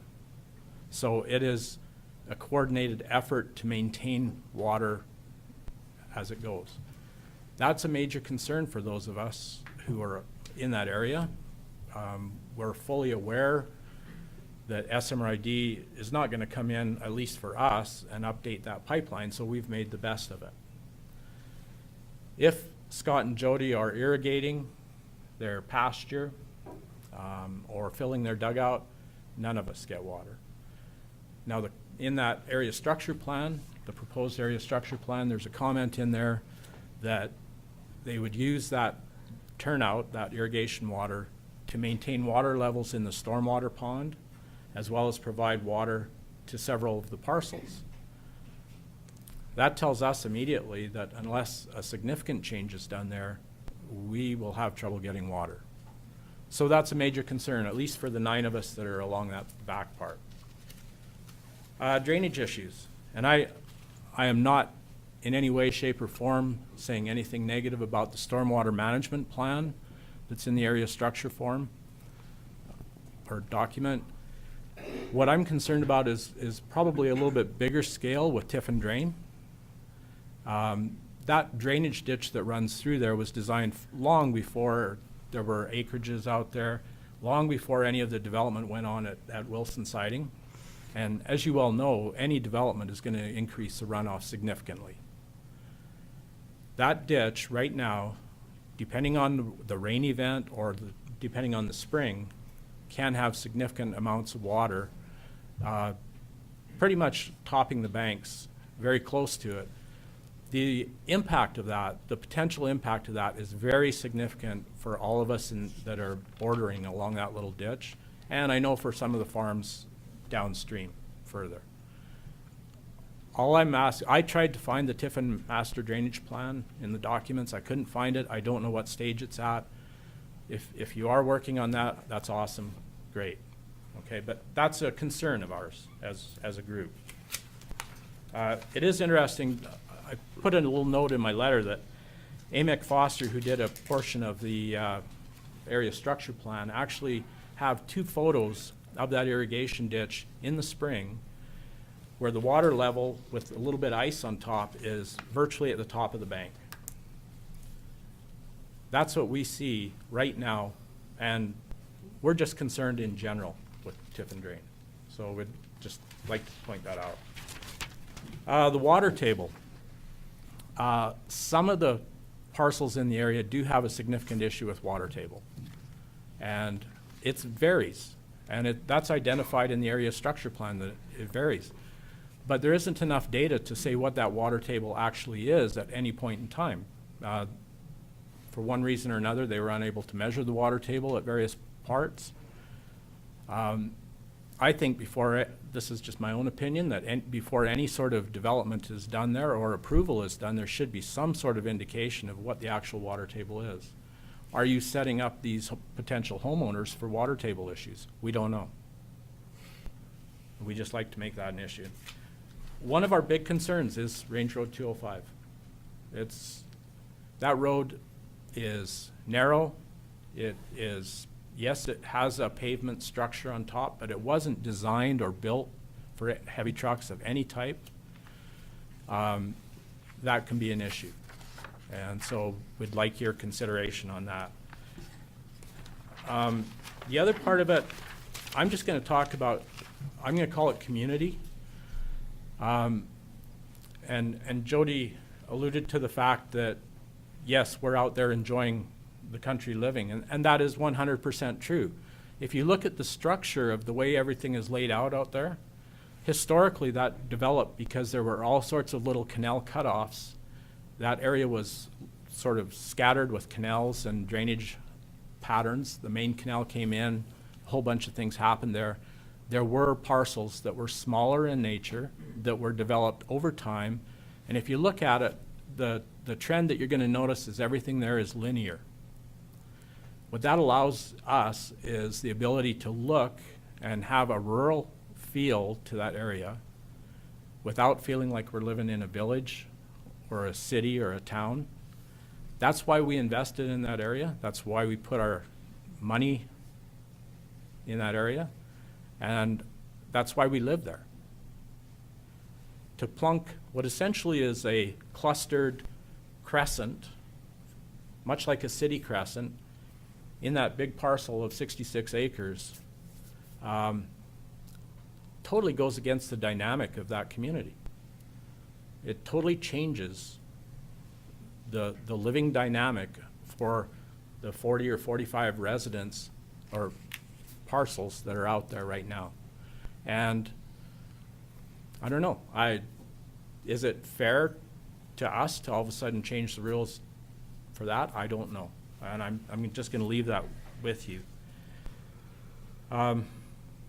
We have other concerns, but I'm going to leave that at that point. I would like to suggest that, you know, you have guidelines, you have rules in place for a reason. We're hoping that you will reject this proposal for those particular reasons and those we've put out ahead of time. And from my perspective, I'd like to thank you for your time and consideration. Thank you. Any questions? Any questions? Thank you.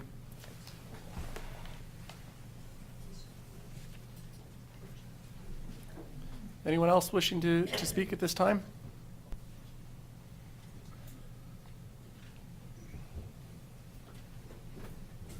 Hi, my name is Conrad Wahlberger.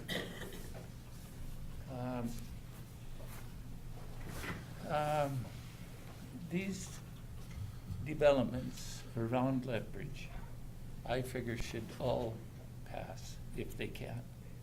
What's happening is that the county of Cardston, the county of Warner, the county of Alcott are all passing subdivisions, which creates Highway 845 and 5 a nightmare. Because the people that need to buy or feel like an acreage has to drive out to McGrath or Raymond and drive back. And what it's creating is a traffic on the 845 and 5, a disaster. And so I think if we can save lives, which there has been a lot of critical accidents on those highways, and if more of these subdivisions are approved, it keeps the people that want to buy from Lethbridge driving to McGrath or driving a distance. And so on that reason, if it can be approved, you know, everything else. That's my concern. That if we can save lives, keep the people off the highway, this development is only at 5 minutes or a minute from Highway 4. And everybody's driving in from Lethbridge to work. So that's my concern, that these subdivisions should be approved. Well, I'd like to thank the council for giving me an opportunity to say this. Thank you. Thank you. Any questions? Thank you. Anyone else wishing to speak at this time?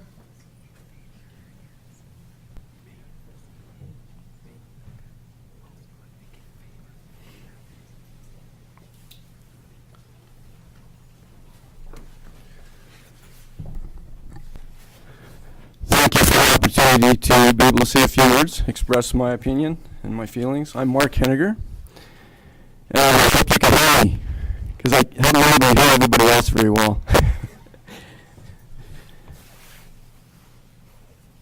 I live on 5 to the north of this proposed development. I'm here today because I'm interested in protecting my investment and my way of life. I was a city for 30 years, raised my family in Lethbridge, and 2 years ago decided to purchase the property that I have now on the 20-5. I need to say that I'm generally opposed to development. Of course, I appreciate the opportunity that people take to develop land and such, but it's the size of the proposed development that I think concerns me the most.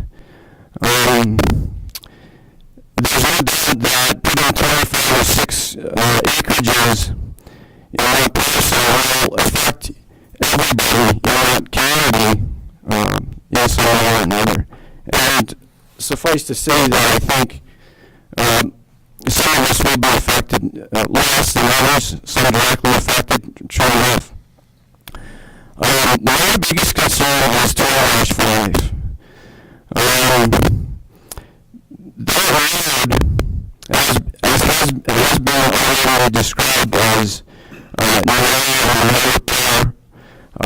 it is compromised, to say the least.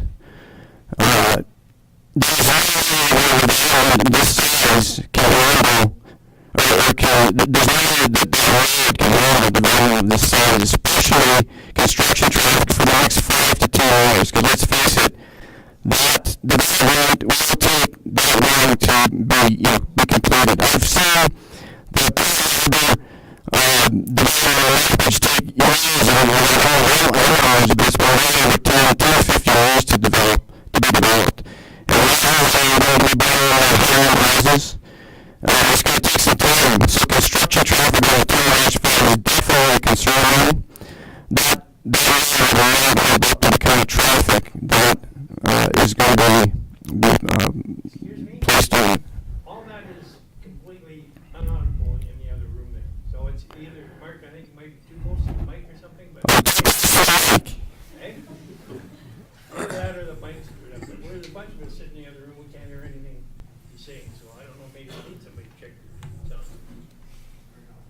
Okay, Rick. I just want to remind everyone, I appreciate that everyone wants to hear what's being said, but ultimately the function of a public hearing is for us as council to hear Right. you. And we can hear you loud and clear Okay, as the good. speakers. I respect that maybe the group can't hear as well, but Okay. we can hear you. Good, okay, thank you. So I was just talking about 20-5, the road. I guess if council has plans to upgrade that road, that's a different story. But that road will not hold up to the kind of traffic that's going to be placed upon it if this development is allowed to go through. So I'm concerned about that, and there's been some concerns about the fact that there's lots of pedestrian traffic on the road. We enjoy that out there. It's part of why we live there. We enjoy using that road. There's a lot of people walk their dogs and bike and stuff, and we're very courteous toward each other. Everybody slows down, and it's all good. But putting that kind of traffic on that road is going to be an issue, I think.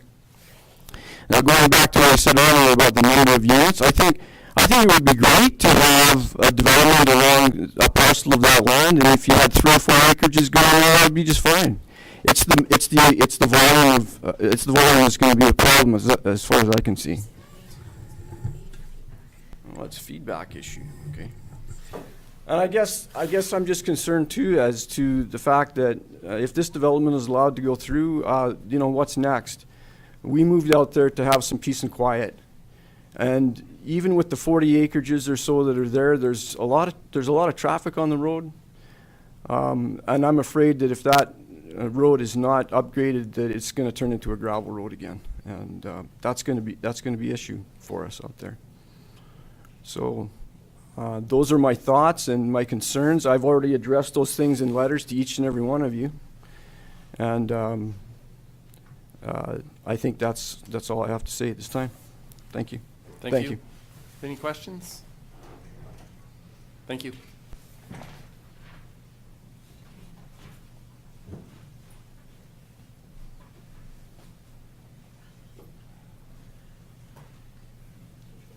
My name is Floyd Joss.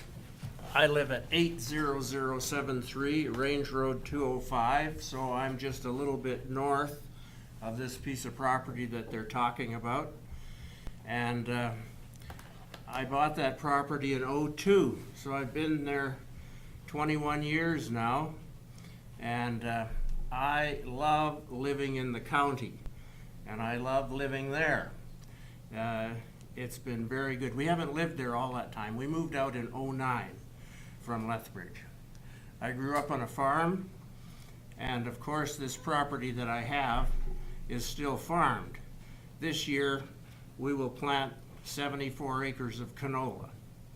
We've got bees on the place too, just across the canal from the piece of property that's being talked about. And I have watched this piece of property tried to be farmed for 20 years, and it has never been very good or successful. Part of the problem is that the shape of the land is such that it was almost impossible to water it with wheel moves. They're dropping off wheels, they're hooking on wheels. It was just an exercise in frustration. The last few years I think it's been farmed dry, and the yield isn't very high. I'm convinced that the best use of this land would be country residential. And as I live on 205, and I've heard some concerns about the traffic on 205, we don't have a traffic problem at all. People walk their dogs up and down the road. When I see people walking their dogs, I just go slow and go by them, and there's no problem whatsoever.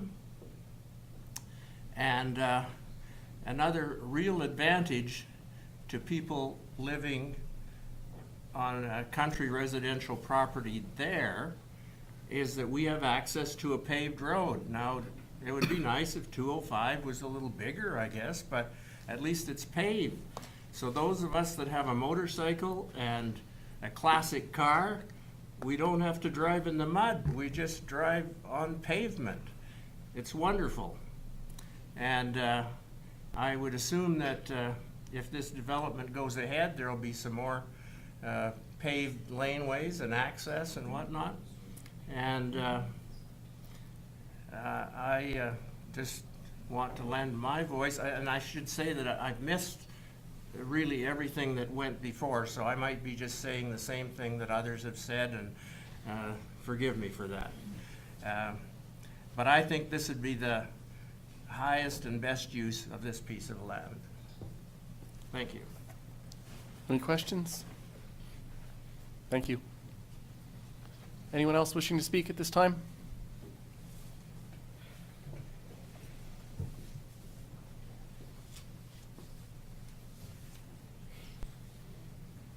Hi, my name is Kelsey Nadeau, and I have the property directly to the north of this development. And my biggest concern is, I think you can see there, the dark spot is my pond. And I really don't want 3 septic fields, or I guess don't want is not the right term, but wondering about the impact of 3 septic fields on my pond there. And we also just bought this property in January without knowing this. So one of the selling features was that it was beside a field for that country living experience, and we feel that it's kind of being taken away from us. So I think that's it, other than everything else was said before. So thank you for your time. Thank you. Any questions? Thank you. Is there anyone else wishing to speak at this time?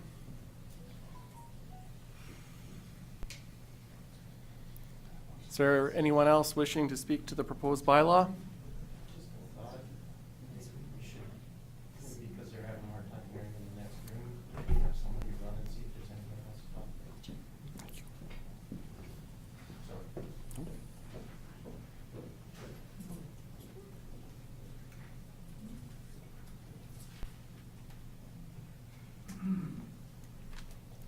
I wasn't going to speak, but I've changed my mind.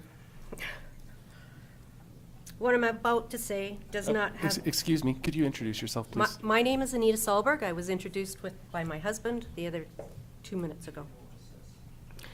We own the property just south.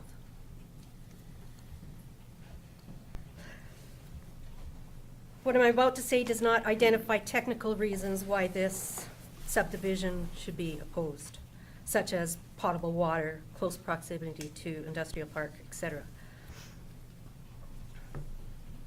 What I am going to offer is personal reflective reasons within myself. I tried to come up with some pros and cons this last few weeks. I had many cons, but I could not come up with any pros.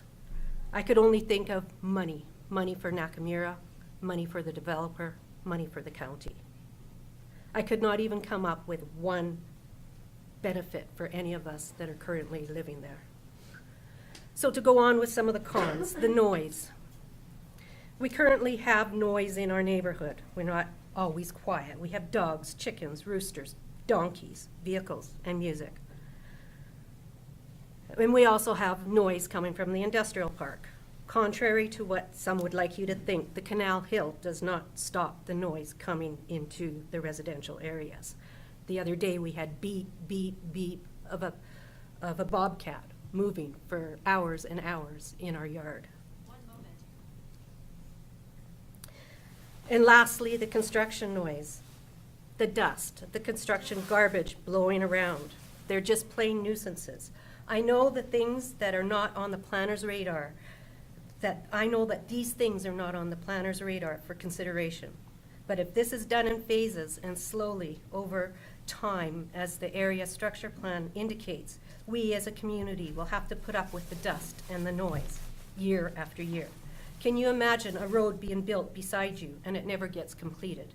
The next year they take it up again and more work is done. There comes all the dirt and dust in your yard again.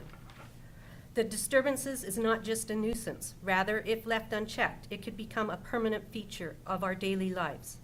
I, for one, would like to be able to sit on my deck and enjoy my acreage. I am retired and I spend a lot of time at home and can't imagine living with the infrastructure construction and mess carrying on year after year.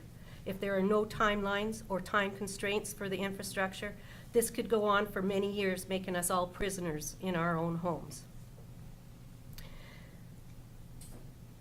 All the neighbors to the south and to the north of the property deserve to and have a right to be able to enjoy their space as well. The construction should not become a permanent feature of our daily life. That is why it is important to have the time constraint put in place once the infrastructure is started. Another con that I come up with is people burning fires and garbage and smudge fires. I know there's bylaws in place, but just this past weekend we had to close our windows because someone had a smudge fire going. 25 more families equates to more incidents like this. Increased risk of theft. Sadly, this is inevitable. If the increase in housing density is by 55%, and the building and construction activity going on, this is going to happen. Everybody's talked about the narrow road. I go for a walk 3 times a day. With the increase in traffic, this will become more dangerous to walk on the narrow road. There'll also be a more number of people walking with kids on bicycles and dogs. The road is narrow, and this is an accident waiting to happen. Hopefully, it won't be a pedestrian. How ridiculous it seems for me to have to jump in my vehicle and drive somewhere to go and take a walk. This could very well happen. Going for walks in the country is a great reason why people would want to live on an acreage. Privacy, another great reason why people want to live on an acreage. Who would have thought that we might need to put privacy glass up on our deck, or windows on the back, or window coverings on the back of our house? We have been in our house for 23 years and we have not needed either. The subdivision will change that, not only for us, but for our neighbors. My husband and I both are farm kids and lucky to have been able to have agriculture farmland as our view out our windows. Another top reason to live in the country is the view. The back of our house is all glass, and if this subdivision is approved, our view will be changed to be looking in other people's yards. If we wanted to do this, we would live in the city. We all moved and chose to live here because of the quietness. We would not have chosen to live here if there was a 25 house subdivision right beside us. Probably nobody would have chosen this. We would have looked elsewhere. This is not a minor subdivision. If approved, it will forever change the dynamics in the area that many of us have grown to love. Hopefully we have a voice, and hopefully the county council will give consideration to those of us with concerns. When the industrial park was approved, many in our community felt that their voices were not heard and that there was never any intent for our voices to be heard. It was an industrial park, and the approval of it and the money it would generate was far more important than any of our feelings or our quality of life. I read on the county website the following: the county strives to ensure residential areas are safe, engaging, and promote a high quality of life for the residents. The Group Country Residential Land Use Strategy states the following for outstanding quality of life: Lethbridge County is committed to ensuring residents have a high quality of life no matter where they choose to live. Should the focus be on the 25 new residences, or should the county be making sure that those of us that have been residents maintain our quality of life? There are 45 homeowners as indicated in the area structure plan. It is obvious by the turnout, the letters, and the voices that a lot of people are opposed to this subdivision. We are a community, and many of us have great friendships with our great neighbors. We do not want to move, but we'll need to make that tough decision should this subdivision go through. Many of us are extremely frustrated that this proposal does not show any consideration for the negative impact it will have on our community. Thank you. Thank you. Any questions? Is there anyone else wishing to speak? Sir. Hi, my name is Rick Kill, and I live just north of the proposed development. I'm not here with a bunch of technical reasons why a lot of us don't want that subdivision to go through as proposed. And yeah, there may be some reasons why council should not do it, but none of those I'm going to give to you today because I don't know. But as one of the larger landowners out there, I probably should be happy if this subdivision goes through, because it's probably going to open the door to a whole bunch more applications to council for people like me who have 30, 40, 50 acres out there to build some more subdivisions out there. And so from a financial standpoint, I should be happy about that, but I can tell you I'm not. And, I understand, council has to look at new and different ways of raising tax money, but not sure that this is the right plan for this area. As most of the people are here are opposed to it, I as one feel that it's just going to affect the quality of life in that area. And you know, it's not that, I don't think anybody's opposed to development. I mean, you know, that's just the sign of the times, but I think they're opposed to the size of the development. And I think that's what the issue really is here. If someone was in there wanting to build, the last subdivision that got proposed many, many years ago down there, and there were 5-7 acre lots, 5 to 7 acre, 8 acre lots, and there was, I don't know, probably, I can't remember how many, but maybe 7 or 8 acres in a 40 acre parcel. I'm not sure you'd have all these people here opposed to that. But what they are opposed to is the size of the subdivision. And that's what I'm opposed to too. I know there's gonna be development, and I think it's an opportunity for people who want to get out of town to live in the county and enjoy the country living.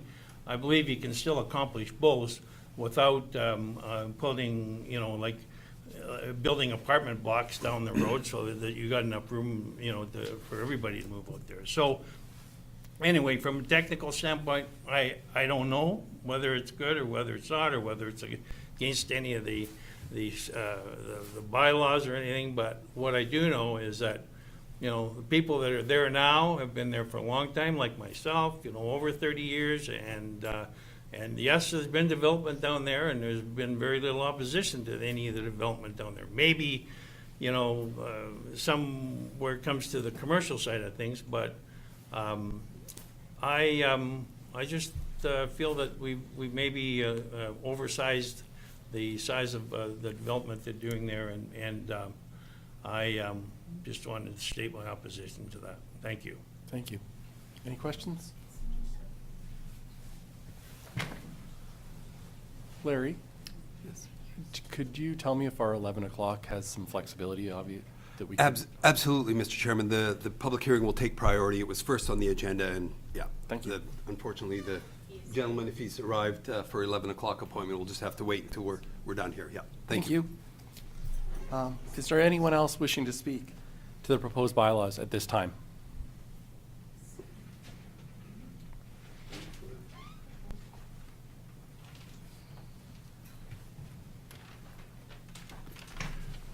Ed Martin with Martin Geomatics. I just want to clarify 2 points. One is with regard to the zoning for the industrial. The light industrial and the commercial zoning, none of the permitted uses, at least in my opinion, are a negative to a residential development. It's not like you're going to have some obnoxious fumes or anything like that. They're quite, I think, compatible with a residential development. The other thing is we have had discussion recently with SMRID, and they will be fixing and improving the water supply to that area if this goes ahead. Thank you. Hold on a sec, sir. Question? Yeah. Thank you, Mr. Chair. So in your opinion, if this does not go ahead, the water shortage could go on for years on that small pipeline? I don't know, but all I know is that SMRID will improve it if this goes ahead. I'm not sure how long before they'll do it if it doesn't go ahead. Thank you. Any other questions? Could I address that? Are you done, sir? Yes. Thank you.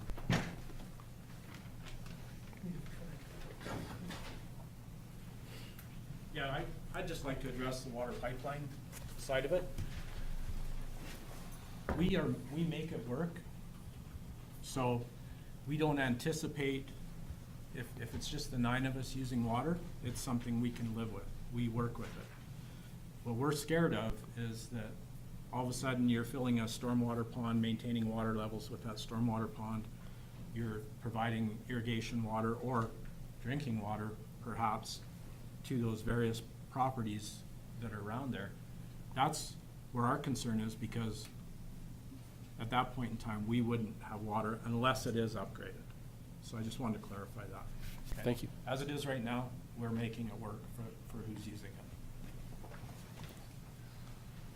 Is there anyone else wishing to speak to the proposed bylaw?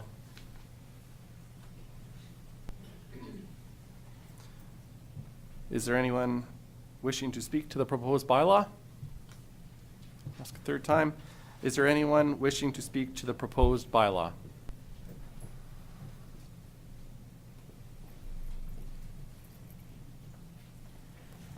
Good morning. My name's Moira Warnock. I live in the area. I don't live on 20-5, but I live on the 508.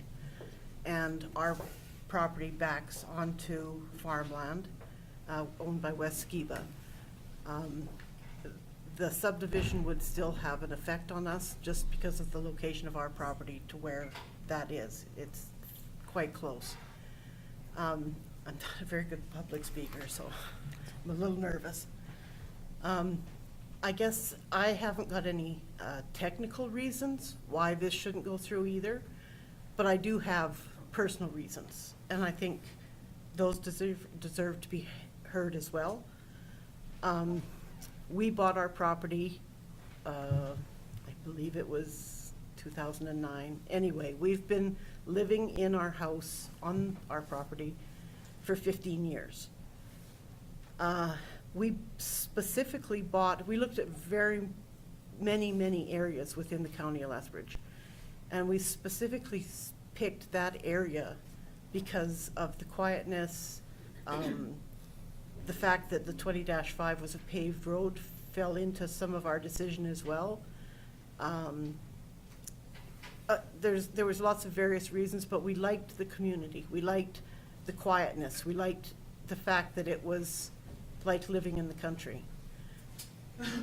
To me, if this subdivision goes through, I understand why they would want to put it through. I understand why the county would be in favor of it. I mean, all those tax dollars can be favorable for the county. But I think it will take away from having a country residential area that we live in now. I think at what point does this turn into a hamlet? I mean, we could have bought in a hamlet. There's around in the county of Lethbridge, there's plenty of them, but we didn't want that kind of living. We wanted to be out in the country area. The community as it is now is like people are there for each other if that's the case. You know, if you're in need, I don't feel like when you bring in a lot more property owners, and I know this will take several years, but it will complete at some point, that it will change all that. Like it has to change it because you're turning it into a small community, a small town is what you're, a hamlet. My husband and I, he's 70 and I'm 66. We're not going to have years and years out there left. But if this subdivision goes through, I feel like it's going to turn our last years on our acreage into construction. And noise and dust, and it will have a very big negative effect on us.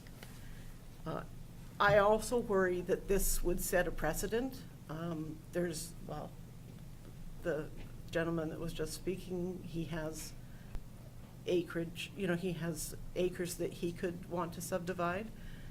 West Skiba has a small parcel of land that I'm sure he would be very interested in the outcome of this. He is not interested in that subdivision going through. We have spoke with him, but he's interested in the outcome because, like they said, it could set a precedent. So if he decided down the road a little bit that he would like to subdivide off a part of, I'm not sure how many acres he has there. I think it possibly is 80, but it could be less. But it's kind of a separate piece from the rest of his land. And if it's under 80, he might decide that he wants to subdivide. So there you go. You have your hamlet. So, and I don't know what all that involves, but I know it's something that can happen. And then the county is responsible for things within that hamlet as well, for a lot of things within that hamlet. Anyway, I just wanted to have my say. I have concerns about it, and I really worry that we're going to lose our quality of life. Thank you. Thank you. Any questions?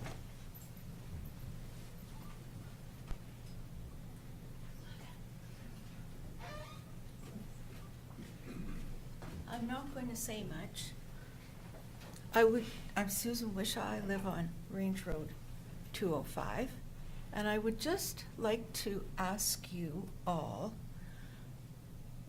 what part of a 25-house subdivision would be considered quiet country living? That's it.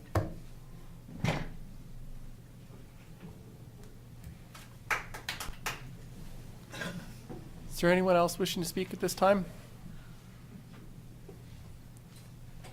Is there anyone else wishing to, oh, sorry.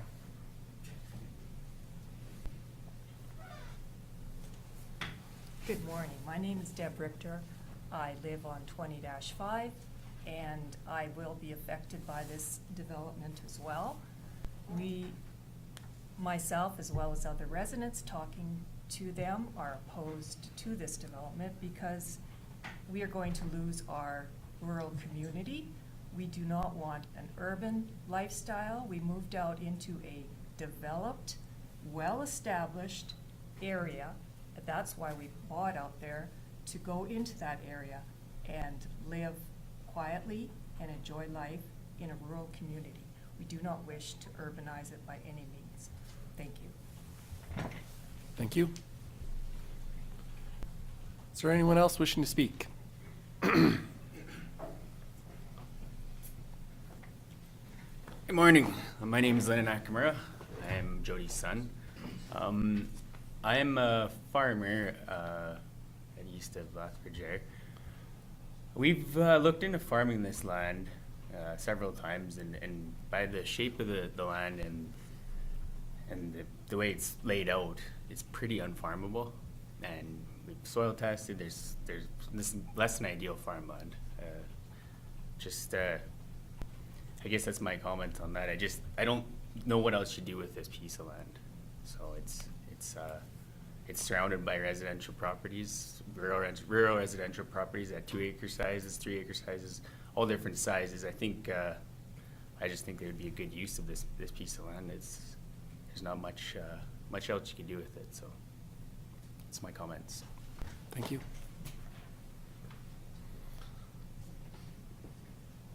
Is there anyone else wishing to speak to the proposed bylaws? Is there anyone else wishing to speak to the proposed bylaws? I'll ask a third and final time. Is there anyone else wishing to speak to the proposed bylaws? Seeing no one, I would entertain a motion to close the public hearing. Go ahead, Mark. Yeah. Thank you, Mr. Chair. I would move that we close the open public hearing. Thank you, Mark. Mark has moved to close the public hearing at 11:13 this morning. Is there any discussion? Call the question. Those in favor? Those opposed? That's carried. And we can resume our public meeting at 11:13. Hillary? Thank you, Mr. Chairman and Council. With that, Council has the opportunity to consider second reading of the bylaw, both bylaws, or they can wish, if they wish, they can postpone the deliberation of that to later time today or to a later meeting. And so I will just put that back to you, Mr. Chairman, at this point in time. Thank you, Hillary.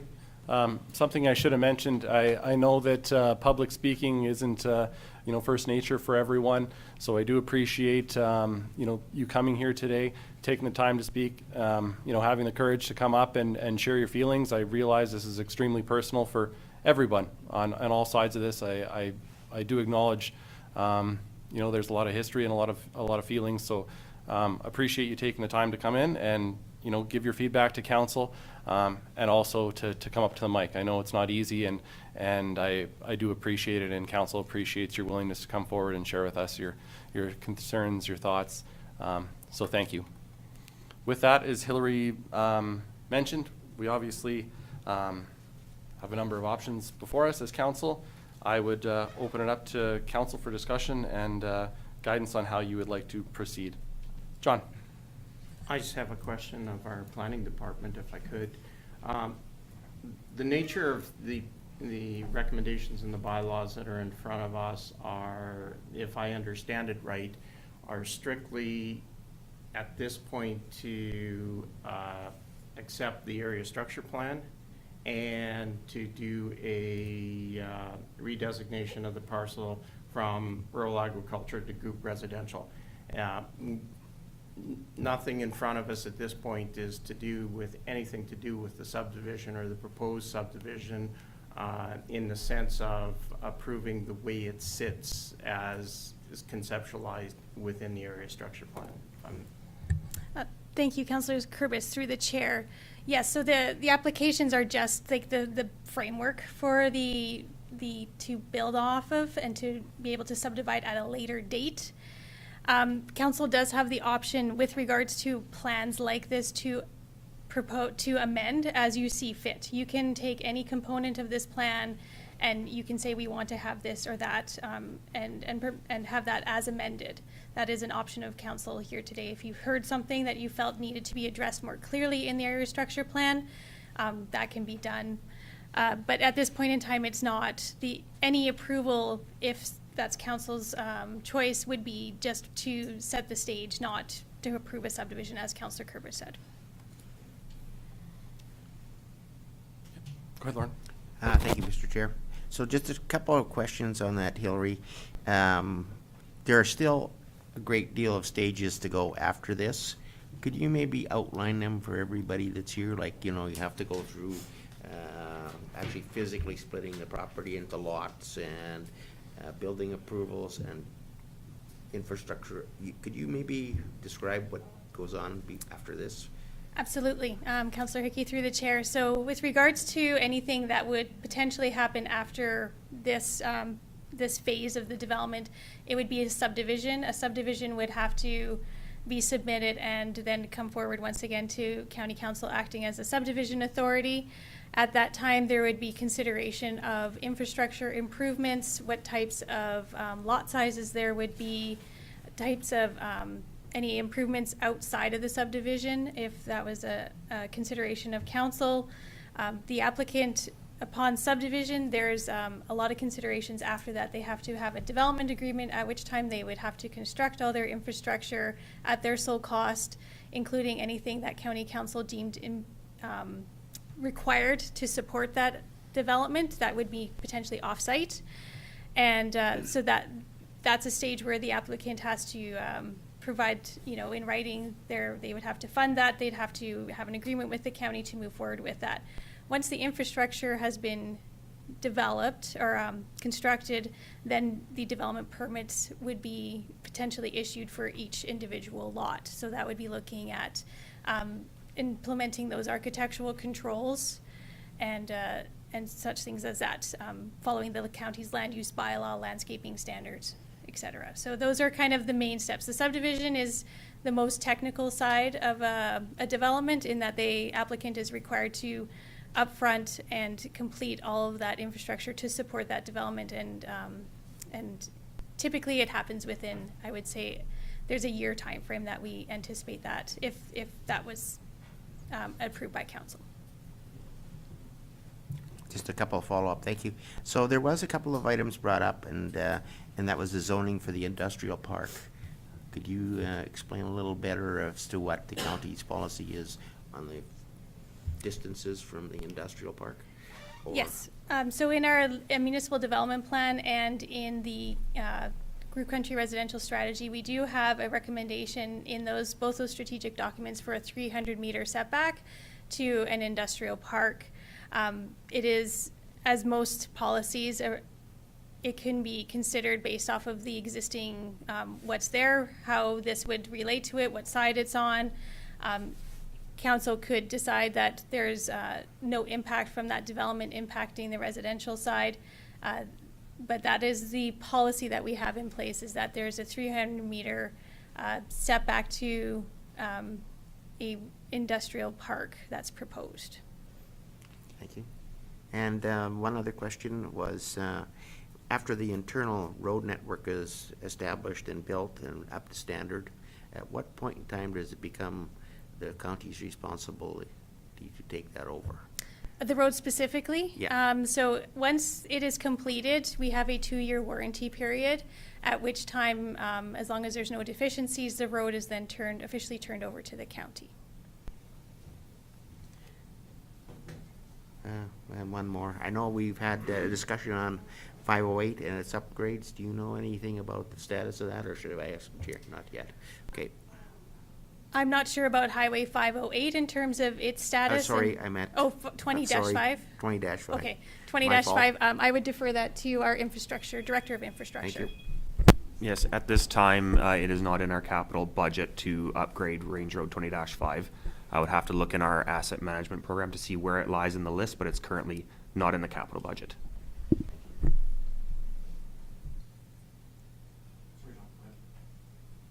Just a question regarding 20-5. If the subdivision was to go through and there's a potential that us as council could mandate that upgrades and improvements to that be considered as part of the subdivision? Yes, Councillor Kurbis, through your chair, that is, with subdivision, council has the ability to determine what, through obviously technical documents that are provided and our information from our Director of Infrastructure, if there would be improvements to that road in order to support the development. Thank you. Any other questions? Yeah, go ahead, Mark. Just again, I'm trying to get my head wrapped around all of this. This is just, what we're looking at is just moving this piece, and Councillor Kurbis would probably talk to this, just moving it to group country residents, reclassifying it. We're not approving the structure plan that's been put before us. That's further down the road. We're just setting the stage so that that piece could be rezoned, or redeveloped, I mean. Yes, so the rezoning would zone it to group country residential. The area structure plan is the framework for which a subdivision would, application would be based off of. So that actual division of lots comes later. So does the council have further say in that? Once this is bylaws passed, then the council's out of it, and then it goes over to the development side to administration, or does council have, at some point through the process, have commentary on the final, what this final product would look like? To a certain extent, typically with an area structure plan, it is a statutory bylaw, which means that it has high standing in terms of the applicant and council would typically follow that plan as closely as possible. There are instances where information arises, say at a subdivision stage, where there might be some variances, say on the exact location of a road, or maybe the lot sizes have to be adjusted based off of some more in-depth analysis. But typically, you're following fairly closely that plan that you've already approved. Thank you, Mr. Chair. Just in that regard, when we're looking at the area structural plan, the conceptual drawings presented to us, there are lots that are within that conceptual plan that are under a required 2 acres. So are you suggesting or telling us that that would be considered a minor adjustment that would need to be done? Or because if we're approving this area structural plan as it's set, are we essentially saying, hey, we're okay with anything under 2 acres? If council, through the chair, if council wanted to have some assurances that those lot sizes are going to meet our minimum standard, you can have the applicant amend those maps to clearly reflect the actual size of 2 acres, and that could be the area structure plan as amended. That's something that council could do at this point in time. Okay, so procedurally then, would we then set this aside and ask for that amendment and then review it at that point in time? Yes, council can decide to postpone. You can make amendments to the plan prior to second reading of the bylaw. So we're kind of in that phase where you're discussing what options you have available. You can say, as part of this application, we want the applicant to go back and revise certain aspects of that plan and bring it back to council for second reading, and then you would determine at that time if you were satisfied with it. So you could postpone it until to a later date if you had further requests that you want to have looked at. Say there's some technical details you're not satisfied with, the mapping you're not satisfied with. Those are things that you can, and we've done that in the past, where you can say we need this in order to make a proper decision, and then it can come back for second reading with that amendment, and then you can choose to see if were the concerns that you had at the public hearing being met. So that's kind of the option. Go ahead, Mark. So I would support that process. I have concerns about the water availability. There's no guarantee. When we start talking about the ponds that I chatted earlier about, that affects your 2 acre piece. The whole sewage and disposal issue, you know, those are the big ones. I don't think the majority of folks are opposed to a development, but it's just all the uncertainties that we have at this point. So I don't feel comfortable approving this or giving blessing to as it sits because of the uncertainties within the plan. I mean, a lot of work has gone into it. I appreciate that. I also appreciate the concerns of the residents that are here and the folks that have spoken. But as I sat, you know, as I've gone over this, that was the one thing that jumped out at me, was just that the first piece was the 4 pieces that were under 2 acres, which is that is an issue. But then when we start talking about putting ponds in every one of these lot size, that's a whole nother story. That's a whole different game to be played, or issue that it needs to be dealt with. We've lived that. We've done dugouts. I've gone through that. I've got, anyway, that's the system. So I've lived through that. I know what that's, I understand what that's about. So for that reason, I would say that we postpone this and have those are the 3 main issues that need to be addressed and clarified. And that will affect what this development is going to look like. John and then Eric. Thank you, Mr. Chair. I would concur that in terms of when we're dealing with the area structure plan, I have some appetite that we move forward with amending the land use bylaw, because essentially that is something that is a step that can be dealt and addressed at this time without any major issues. There are certainly some issues in terms of the area structural plan, in terms of the lot size and you know, that Mark has expressed. So on that note, I would like to move that bylaw 23-003, the land use bylaw amendment, rural agricultural to group country residential, be read a second time. Thank you, John. Yeah, go ahead, Eric. Thank you, Mr. Chair. I actually was ready to echo those, other than I have a question, and I don't know if our planner can answer this. Would our applicant have an interest in the rezoning change without the area structure plan being approved? Because you could ultimately end up with rezoned land that's not getting developed.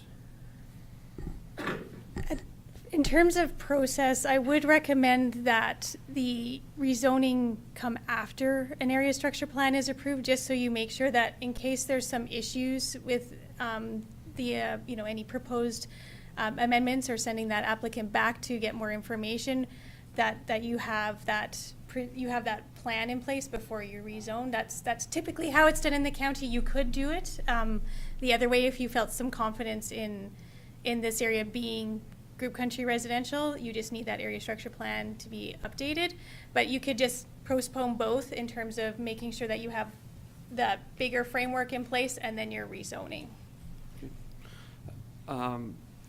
Also with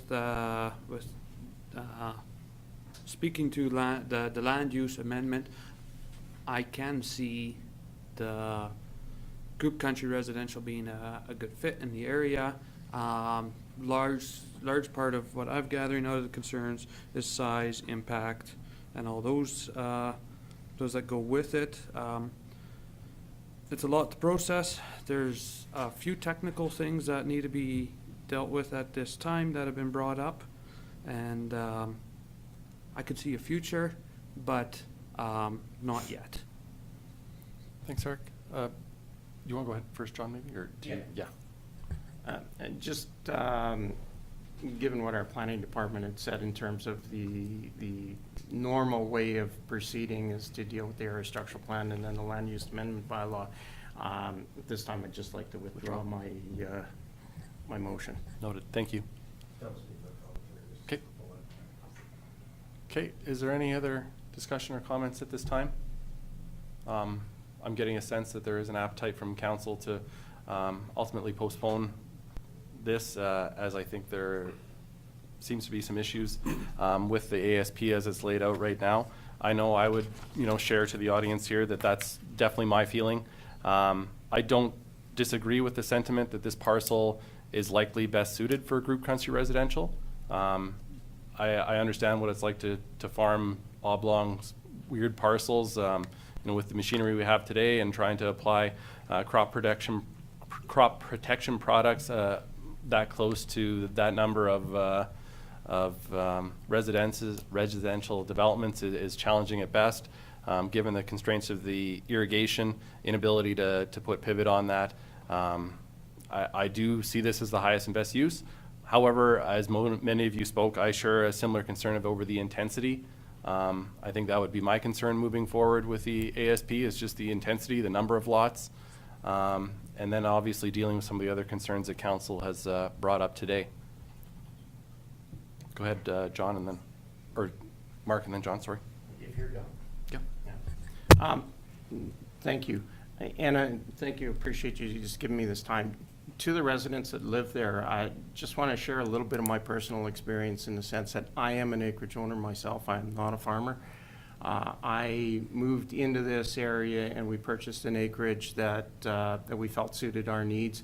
But I've been an acreage owner for the better part of the last 30 years.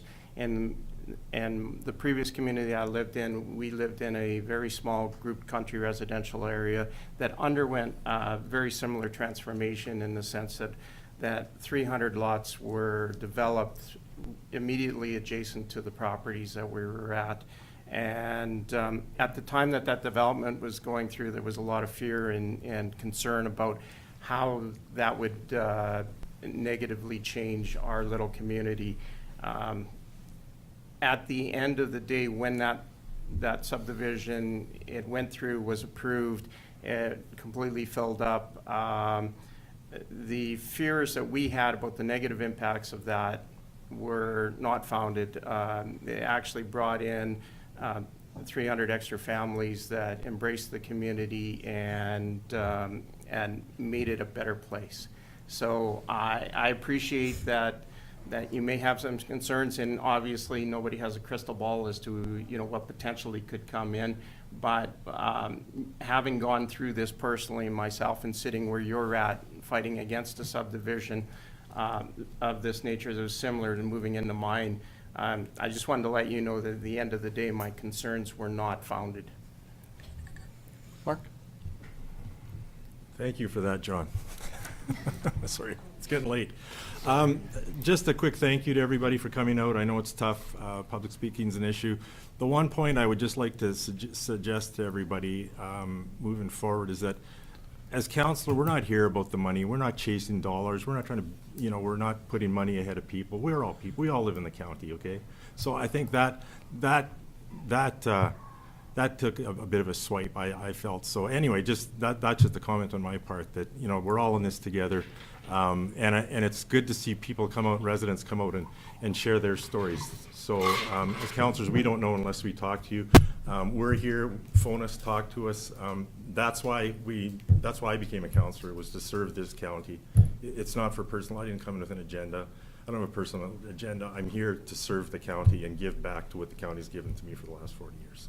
So again, thank you everybody for coming out. Thanks for standing up and sharing your stories, because that's really, it's been really helpful. And the process, I think, will help us move forward, and we can come up with a good decision for everybody. Go ahead, Lauren. Thank you again, Mr. Chair. So again, I would like to enter into this discussion by saying I really appreciate everybody coming out today, and I do hear both sides' concerns, and I think the one thing when you say, make the lots bigger, then the issue becomes when somebody moves to the country and takes on 5 to 6 acres, there is a problem looking after 5 to 6 acres, because it's a huge task to undertake for one person.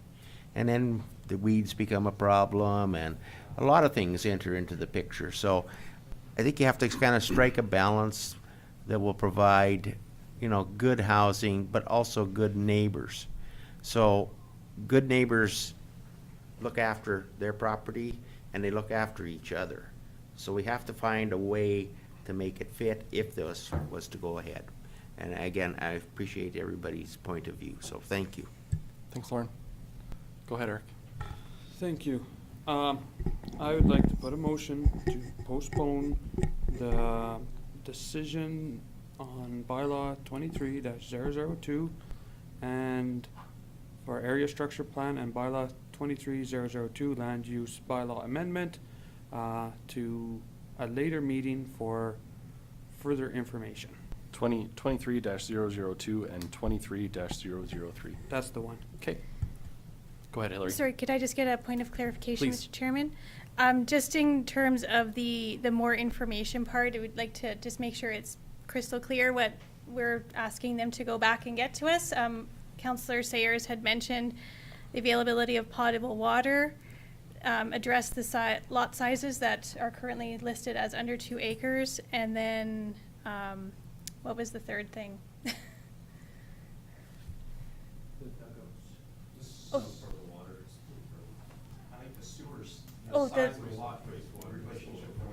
Okay, size of lot, okay. So those are the 3 items that council, in postponing, wants the applicant to bring back at a later date. There was also the roads as well. Is there any? I was gonna, like, the roads are, that's something would be addressed through the process. Subdivision. Yeah, we get this in all the, any subdivision, anything that happens, that's all addressed in part of it, but that's acknowledged in here. But Okay. those are the 3 hard pieces we need. Okay, thank you. Thank you, Mr. Chairman. Thank you. So Councillor Van Essen has moved to postpone decision on bylaws 23-002 and 23-003 to a future meeting. Is there any discussion? If not, I'll call the question. Those in favor? Those opposed? That's carried. Thank you. Thank you, everyone who attended today. Appreciate your time. It is 11:37. Why don't we take a short break, maybe 5 minutes, and then we'll reconvene.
good? Thank you, everyone. We'll resume our public meeting at 11:45 a.m. this morning. Thank you for everyone's patience as we work through our public hearing. We'll move in our agenda. Item D, delegations, move down to number 2, and our 11 o'clock delegation that we are obviously running behind. I would like to apologize and thank you for your patience, and I'll throw to you, Larry. Yeah, thank you, Mr. Chairman.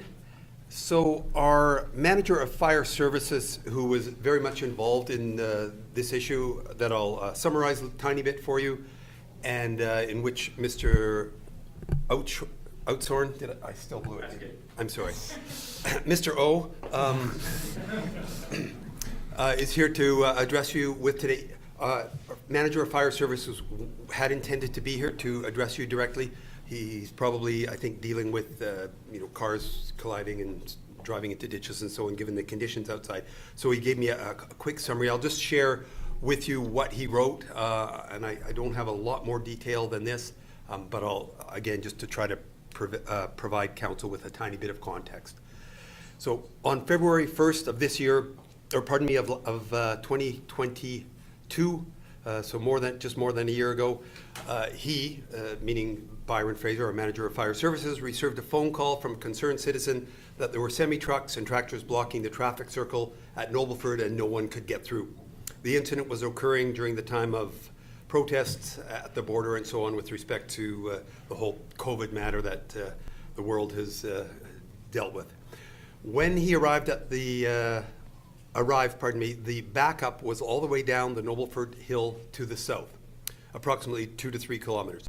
When he finally made his way to the intersection, it was backed up a long way in all directions with the tractors that were in the traffic circle not exiting to allow traffic to flow through. It was decided that no emergency vehicles could get through if there was a need, thereby creating a life safety hazard for the citizens in the county and possibly in other areas. Because of that, it was decided that it was needed that the access be cleared, and therefore there was a need to divert traffic away from the intersection. To do this, the easiest and most efficient way was to bring out fire apparatus to prevent more vehicles from trying to get to the circle, along with blocking people from just driving in circles and not exiting the congestion, which was elevated. Because of the need for calling fire apparatus out to divert traffic, there was a fee to Lethbridge County to pay for that service. And it was the Nobleford Fire Department. I'm not certain there were other fire departments. I believe it was just the Nobleford Fire Department. I could be wrong there. In any event, he goes on to say that in speaking with the RCMP and some of the other people over at the situation, they agreed that the vehicle and trailer in the middle of the traffic circle, in the middle of the gathering, with the big sign encouraging and most likely organized the protest. And consequently, Lethbridge County sent the gentleman here today, Mr. Oudshoorn, an invoice for that cost, as we typically do through our processes and procedures at Lethbridge County when there's a fire response or fire services response.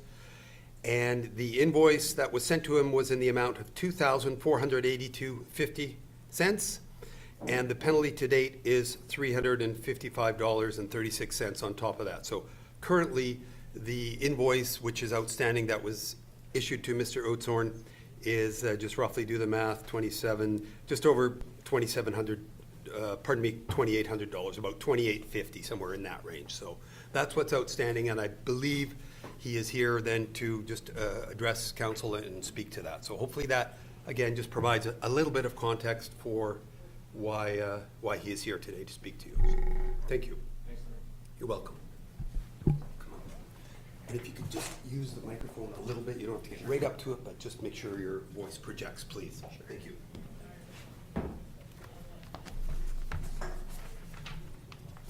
Good evening, or good morning, Council and Mr. Chairman. My name is James Oudshoorn, and I've been a resident of the county my entire life, and I'm here today, as discussed, to appeal an invoice that was mailed to my limited company, which is the owner of the pickup truck that was on the police report. Just a timeline of events for more context. So I do agree. I was at the traffic circle protest on February 1st of 2022 between the hours of 15:30 to 1800, and I was participating in the protest. May 20th of 2022, I received the invoice from the county in the mail. I came immediately from the post office in Picture Butte to the county office here. I asked for an explanation for the invoice. All that, I brought a copy here. It says traffic control provided to incident dated February 1st, Highway 23 and 519 roundabout for the amount of $24,8250.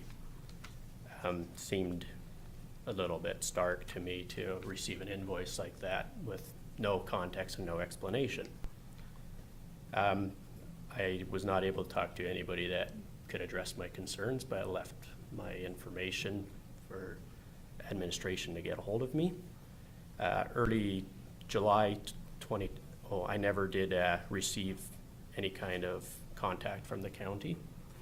Early July, I don't have the exact date recorded, but I again received a statement in the mail with late penalties. I came to the county office here, again requesting an explanation for the invoice.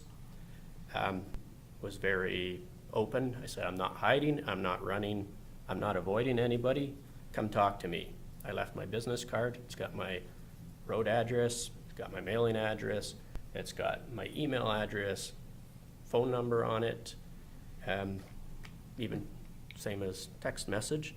I got no response. November 1st, I received a statement in the mailbox once again. There was no statement for several months. So I thought counties cleared it up, they've dealt with it. November 1st, 2022, I received a statement in the mailbox. I drove directly from the post office box in Picture Butte to the office here in Lethbridge for the third time and requesting again an explanation for the invoice. I was informed then that the county admin was not able to reach me, but it is possible that somebody tried to call me when I didn't have phone service. I can't speak to that, but I did not get any voicemail. I did not get an email. I did not get anything in the mailbox. I got no text message, and no visit to the farmyard, and there's always somebody home.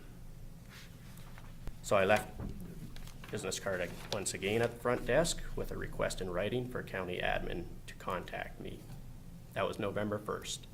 November 8th of 2022, Mr. Fraser text messaged me, and the body of his text message was, I hear you are in to appeal your invoice. I can't help you, you have to come to council. I was not even in to appeal the invoice, I was in for an explanation. Wouldn't you want an explanation for a blank $2,500 invoice in your mailbox? So I went from there. The following week, I was able to meet with Morris Seenstra, had coffee together. I kind of explained the situation to him, and he would ask Ann Mitchell about it, which he did the same afternoon. And a week later, I had an explanation in the mail from a letter from Ann Mitchell, a full 187 days after my initial request for an explanation. I'll let others judge if I was proactive in this or not, and whether the county administration was hiding from me or avoiding me. The accusations or the reasons why I was being invoiced, like was stated by Mr. Vickers, my pickup truck with a trailer and a sign was in the middle of the traffic circle. Context behind being in the middle of the traffic circle, I was involved in the protest.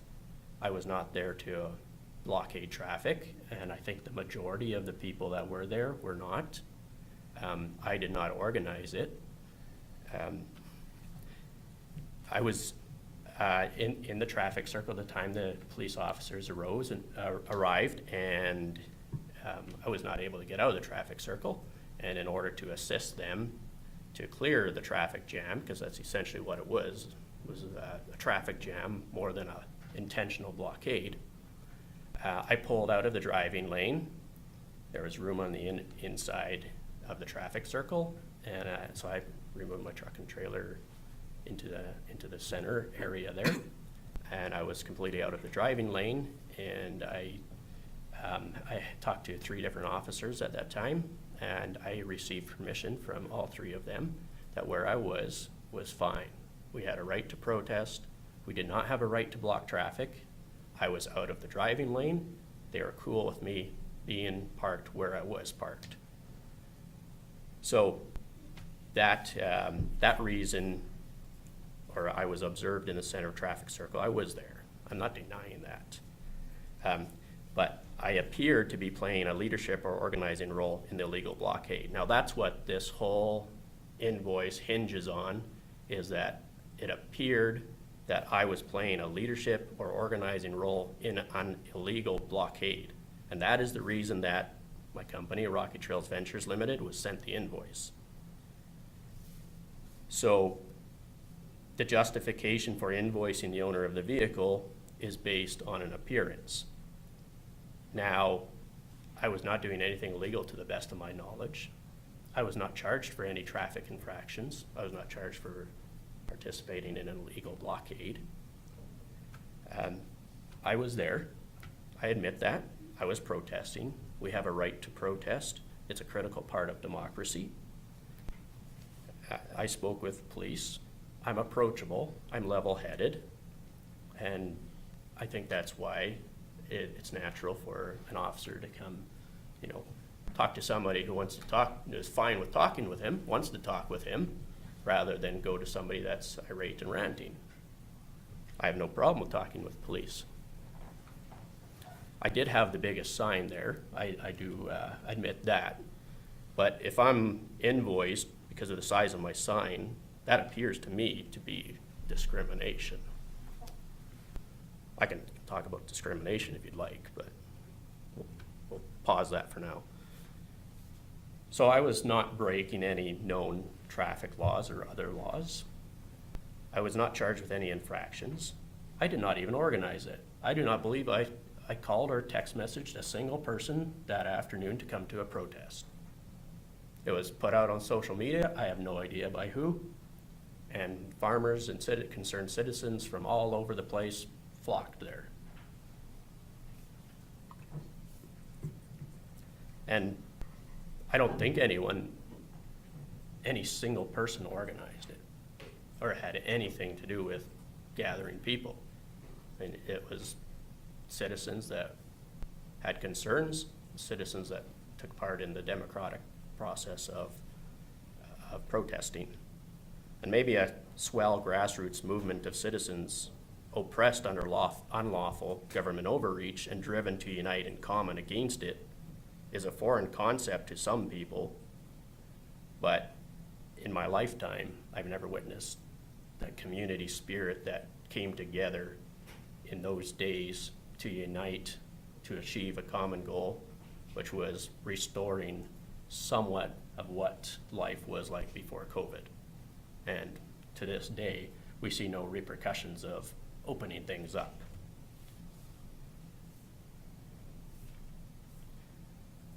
So, as many of you, a couple of you might know me. There's lots of other people in the county that do know me.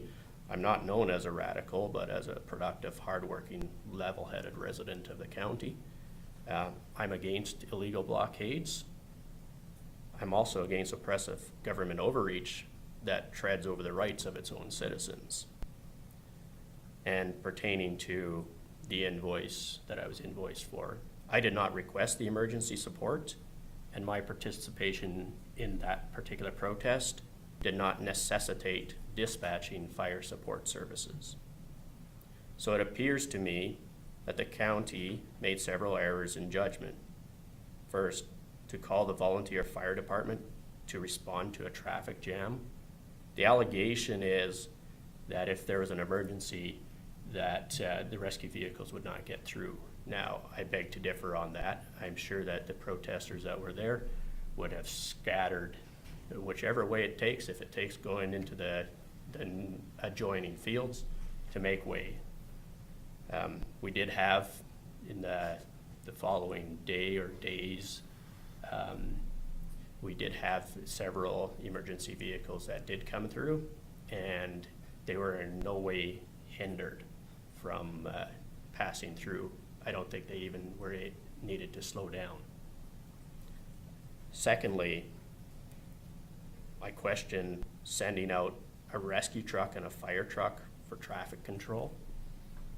Is that really necessary? They parked in the driveway with their lights going.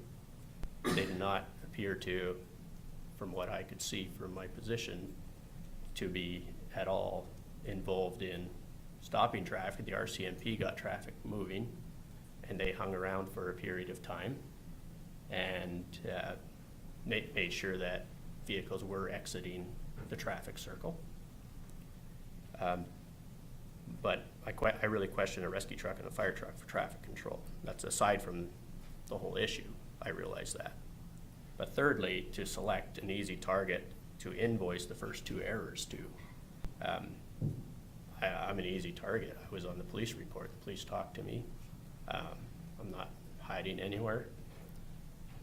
But I want to deal with this. I've had no intention to put the county in a bad light. I haven't shared this with the media. I haven't even put it on social media. And nor do you see a room full of protesters today. I must not be popular because there's nobody behind me wanting to listen in. And I was very proactive to meet with the county administration and resolve this issue. But county administration avoided facing me and kept slipping statements in my mailbox with late penalties. The amount is not the issue. If the invoice amount was $5, I wouldn't pay it. I believe the county has erred in this matter, and we all make mistakes from time to time. And if it helps council to come to a decision on this, I have no intentions of paying an invoice that is wrongly assigned to me. I find the whole thing ridiculous and want it resolved. And if the county really wants to take me to court on this, it'll be my pleasure to meet the county there, but I don't want to do that. Thank you. So, sorry, I'm still unclear. What is your ask then, sir? Pardon? What is your ask of us then? I'm asking to repeal or appeal that invoice, delete the invoice. Okay. It is $2,482 was the original one, and it now stands at $2,837.86 on my last statement. It's invoice number 120361. Thank you. Thank you. Any questions from council?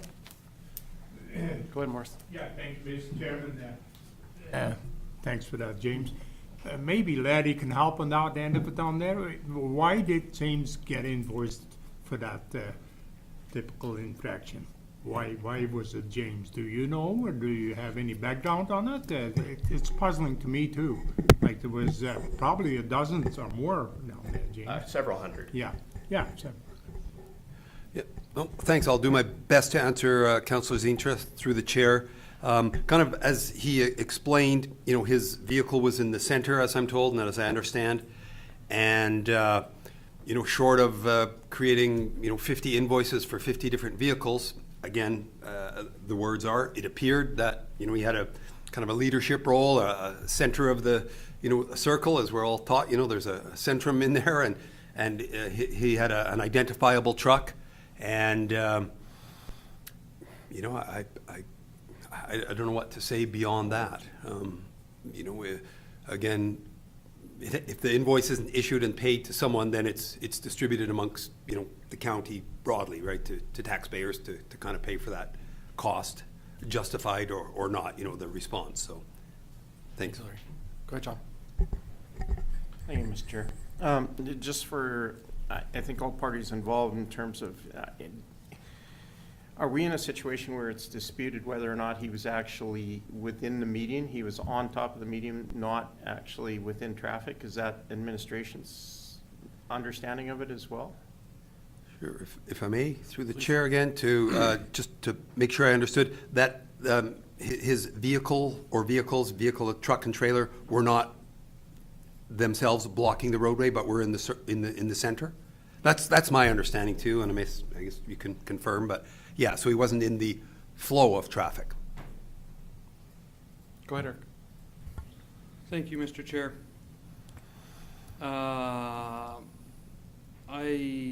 have to really take a step outside of the reason and the intent and take it back to just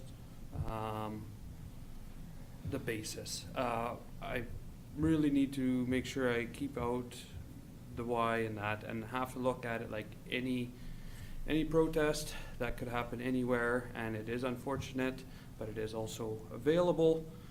It happens in cities, it happens in different places, and it does end up costing the city or the municipality in the area the money to provide the support to essentially democracy. Yeah, it's unfortunate, but I do see that it's going to end up our end. My opinion is that the county is going to, or should be, footing the bill on it. There may have been an error in judgment in calling it out. There's a lot of different things with it, but that's my opinion on it. Take out all the stigmatization that goes with it and look at it from that level. Thank you. Lauren and then Mark. Yeah, go ahead, Lauren. Thank you, Mr. Chair. So I somewhat sympathize with you. I believe that if a bill was going to be issued, it probably should have been to more than one party, but given the circumstances, I guess because you are right in the center, it's hard to kind of figure out how you weren't involved, or an organization if you're kind of the first one there. So it's kind of both ways here. So I appreciate what you're saying, but perhaps it should be shared by your fellow people who were there with you. Good, Mark. Thanks. I appreciate Eric's idea, just stepping back and looking at this regardless of what the agenda was or people's beliefs and all that, and just push that off to the side. I don't believe that the county overreacted or made a mistake by bringing emergency vehicles. That's part of their emergency plan. If there's an issue or a potential risk to the residents in our county, in terms of getting emergency services through, that's their role. That's what they do. They didn't have 2 pickup trucks with lights to bring. That's the closest vehicles they had, so that's why I would suggest that the fire trucks were there. Like I say, I appreciate the fact that you're the one that appeared to have been the ringleader, but the fact that it wasn't organized, it just happened. Again, step away from that. I drove through it when it was going on, and not a fan, sorry. But I just think that we can talk about the government and everything else, but at the end of the day, we're all accountable. We're citizens of this country. We're accountable. So if you step out of line, there's accountability. So I guess that's it. But I appreciate the fact that you were the one that happened to have the biggest sign, the biggest truck, but at the end of the day, you're part of it. So I don't think it's right that we pass on this invoice to the rest of the county. And I don't think that, I appreciate you coming here, but how this whole issue, the whole thing has been playing out is frustrating. I think people want to move on. But at the end of the day, I guess that's what I'd speak to, is just the emergency vehicles. That's why they were brought in. It wasn't just to create a bill. But that's something that comes to the county on a regular basis, and it has to be invoiced out. Otherwise, our residents, it's coming out of your tax base too. So that's where we're coming from on this. So it's not we're coming after you. It's just we're trying to recoup the cost. Because if we wrote off every ticket that was ever sent out, or every emergency vehicle was sent out, we'd be broke. We wouldn't have anything. So so that's. Thanks, Mark. Go ahead, John. And that's fine. I said, go ahead, John. Yeah,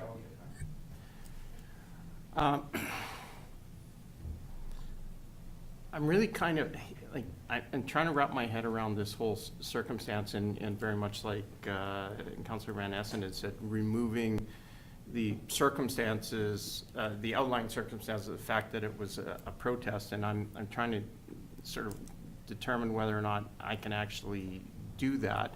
But I because if we remove those circumstances, if your vehicle, I'm not even going to speak specifically to you, but if there was a vehicle that was parked on the roundabout, and emergency services were called, under normal circumstances, that bill would be passed along to the registered owner of that vehicle.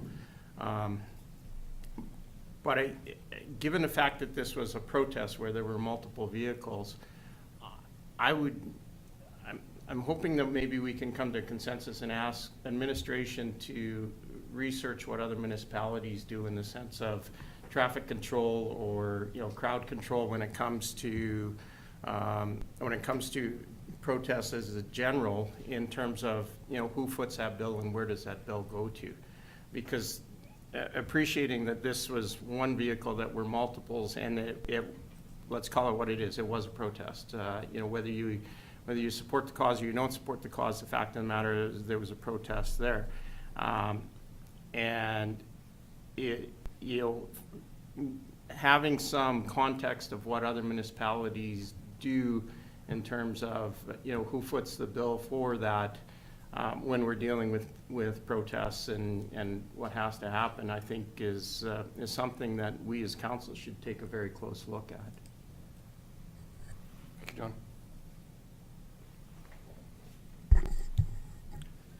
So speaking to Mr. Sayer's remarks there, I gather you're not a fan of protests, or maybe not of that particular issue that was being protested. But aside from your political views and my political views, we can't let that entangle into the root of why I was assigned this invoice. And I was assigned it because it appeared I was playing a leadership or organizational role in this particular protest. I believe that the onus or the burden is on the county to prove that. If they can prove that, I have no problem paying the invoice. Thank you.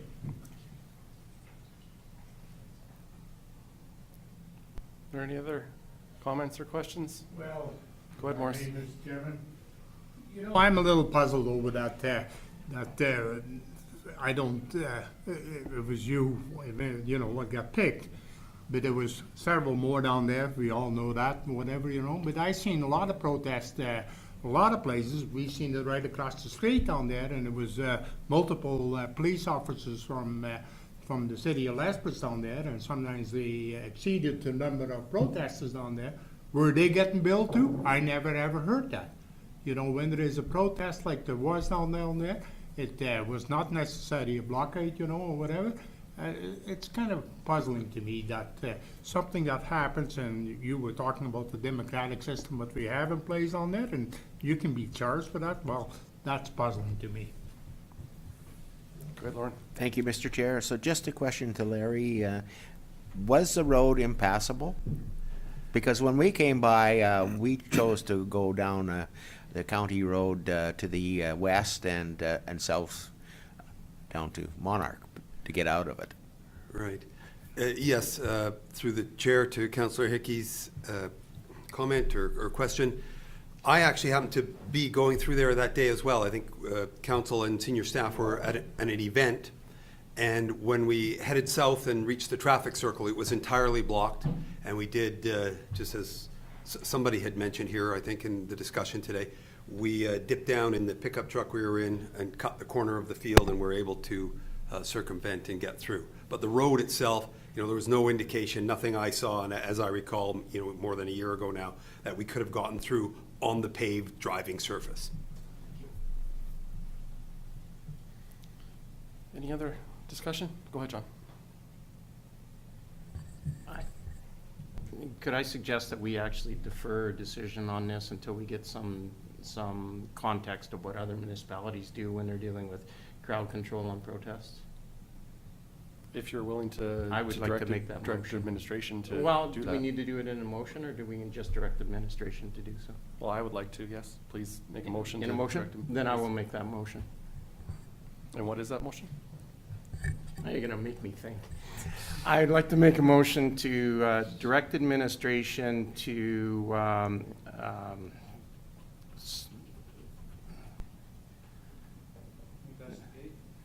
investigate would be a good word, and liaison with other municipalities to determine what the what their normal course of events are in terms of crowd control and traffic control during protests. Does that give you some? I think so, Mr. direction? Chairman, yes, thank you. Oh, in terms of billing, whether there's actually. Related to billing, yeah. Yeah. Go ahead, Mark. Oh, sorry. Yeah, just- So, yeah, go ahead, Jen, sorry. Sorry, Mr. Chairman. Just a comment on that. While administration is looking into this, would council like to waive penalties moving forward until this is looked after? Is that a consideration? I think that at very least would be appropriate. Yep. Waivers and not implying. Correct. Yes. And just an add to that would be, just for James, because I won't try your last name, just for his, and for our clarification, just why, the rationale why he was picked. That's the question that I'm still a little fuzzy on, to see why he was selected. So we could, yeah, that's the other piece I'd like to know.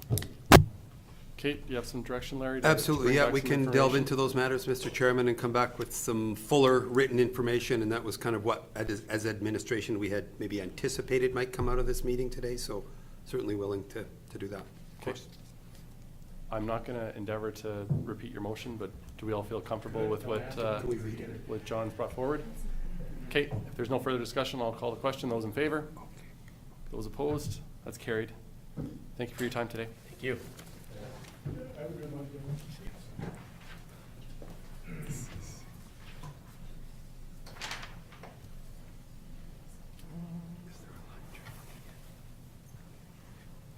F3, F1, Larry? Yes, indeed.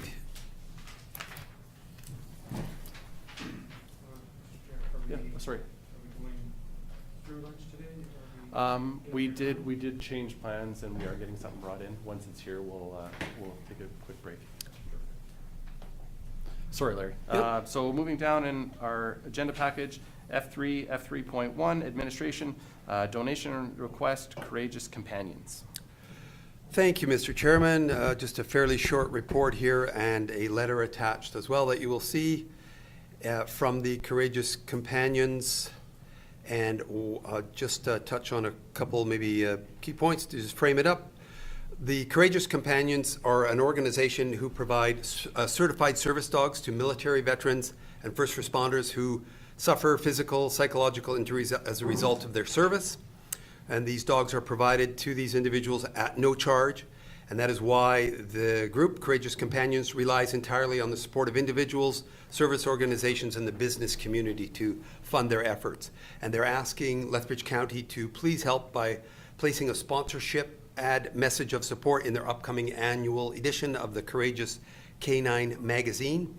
And in return, they'll send us a full copy of the yearbook once it's been published. And of course, they have a website for more information and so on. And we looked at this, Mr. Chairman, and our recommendation, at least as a starting point for council to consider, and there are a number of options really, starting from a low of $295 for a business card size ad in their magazine, all the way up to the back cover, which is $2,200. We've kind of gone in between there, recommending a banner at $570. And if council were to provide that, it would be able to come out of the county's donation reserve balance, which is currently just under $152,000. Obviously, if a support of that nature were made, $570 or any other figure, that would just go down a little bit from that total. So with that, I will turn it back to you. Thank you. Thank you, Larry.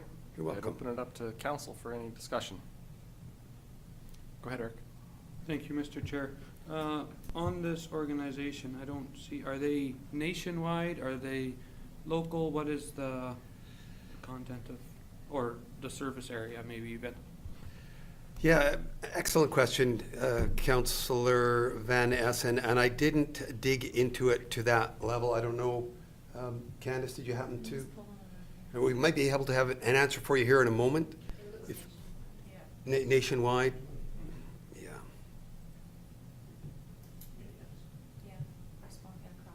Across Canada it is, yeah, sorry.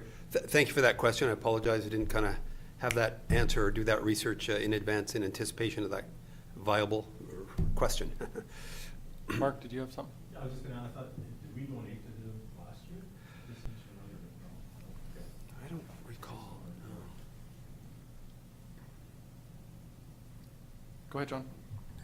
I'm just looking at their website, and their mailing address for donations is in St. Albert. It's a box number in St. Albert. And it says a charitable tax donation will be received after your check is deposited. As much as I appreciate and think that these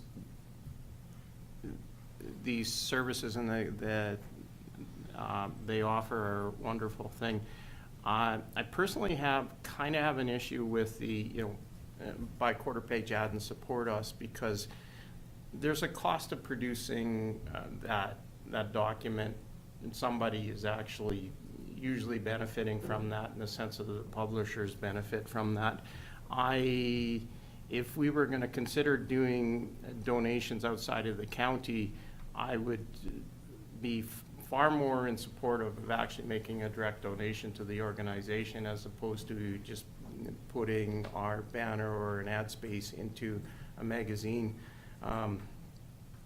That, quite frankly, we have no information on what the circulation is, who goes to, who actually even looks at this magazine, or is this just published and moved around and then it sits on coffee tables of municipalities across the country for the person that has to wait 15 minutes for somebody from administration to come talk to them, if they pick it up at all.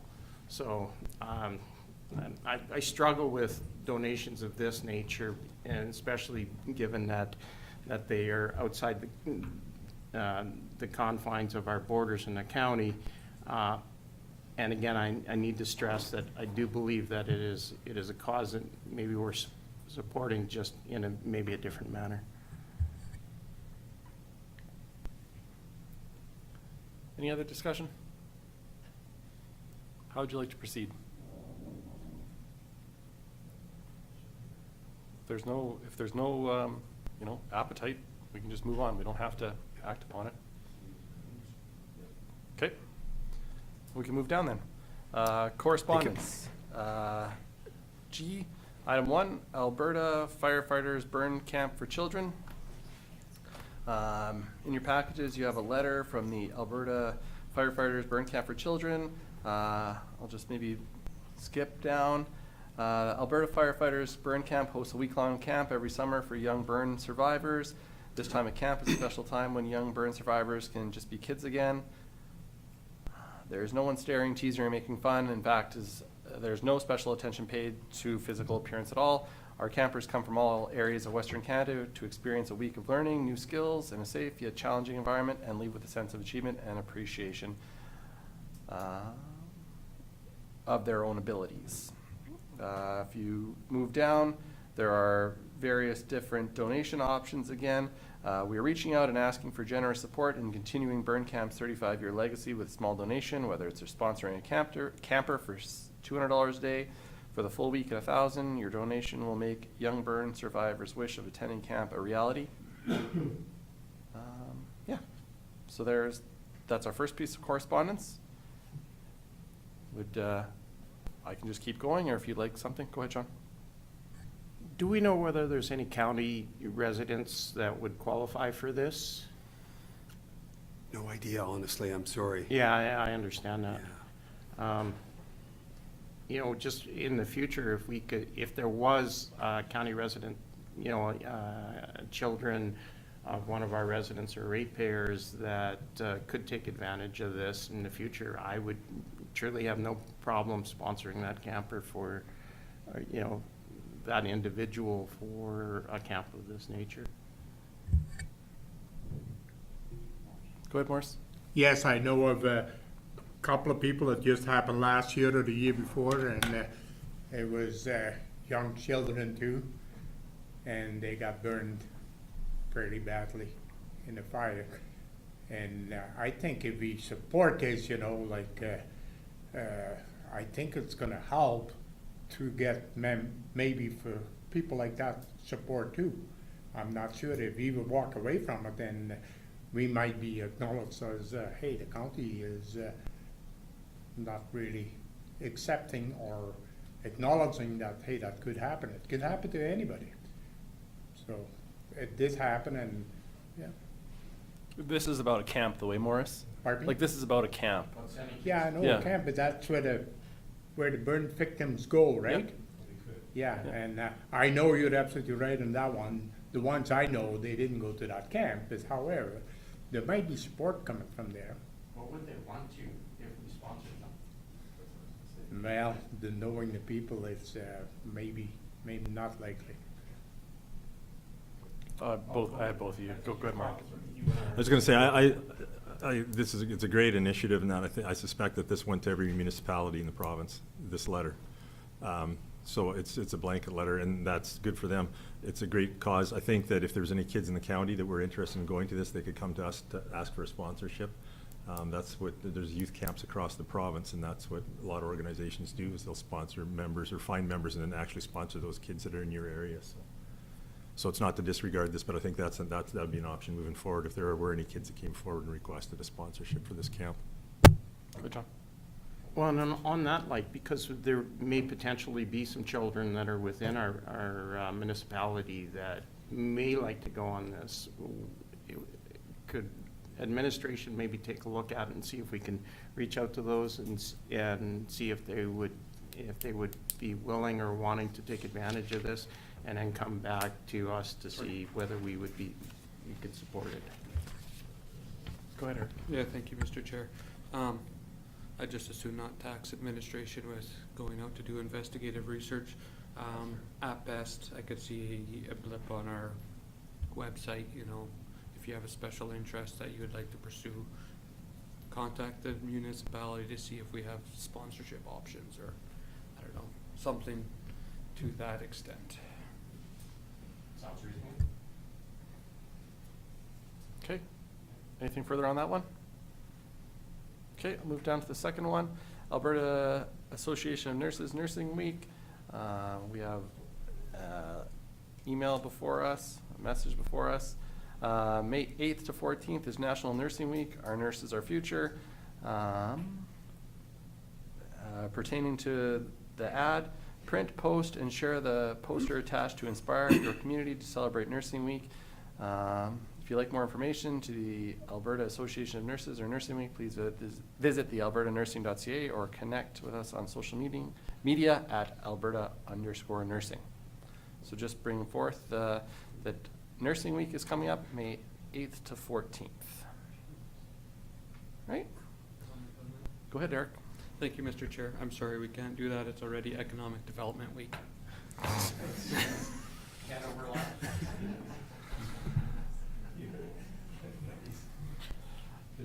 We can, if we're okay with that, then we can move down on our agenda to, oh, sorry, Jen. Pardon me, Mr. Chair, I was just Yep. gonna add that, with the city of Lethbridge, the county is working on physician and medical, care recruitment. Okay. And we do have a spot on our website where perhaps maybe if council thought it was, worthwhile, we could add this poster to that and then just acknowledge that as Awesome. part of our recruitment process. Great. Thanks, Jen. Okay. Are we still good to keep going here, Candace, or?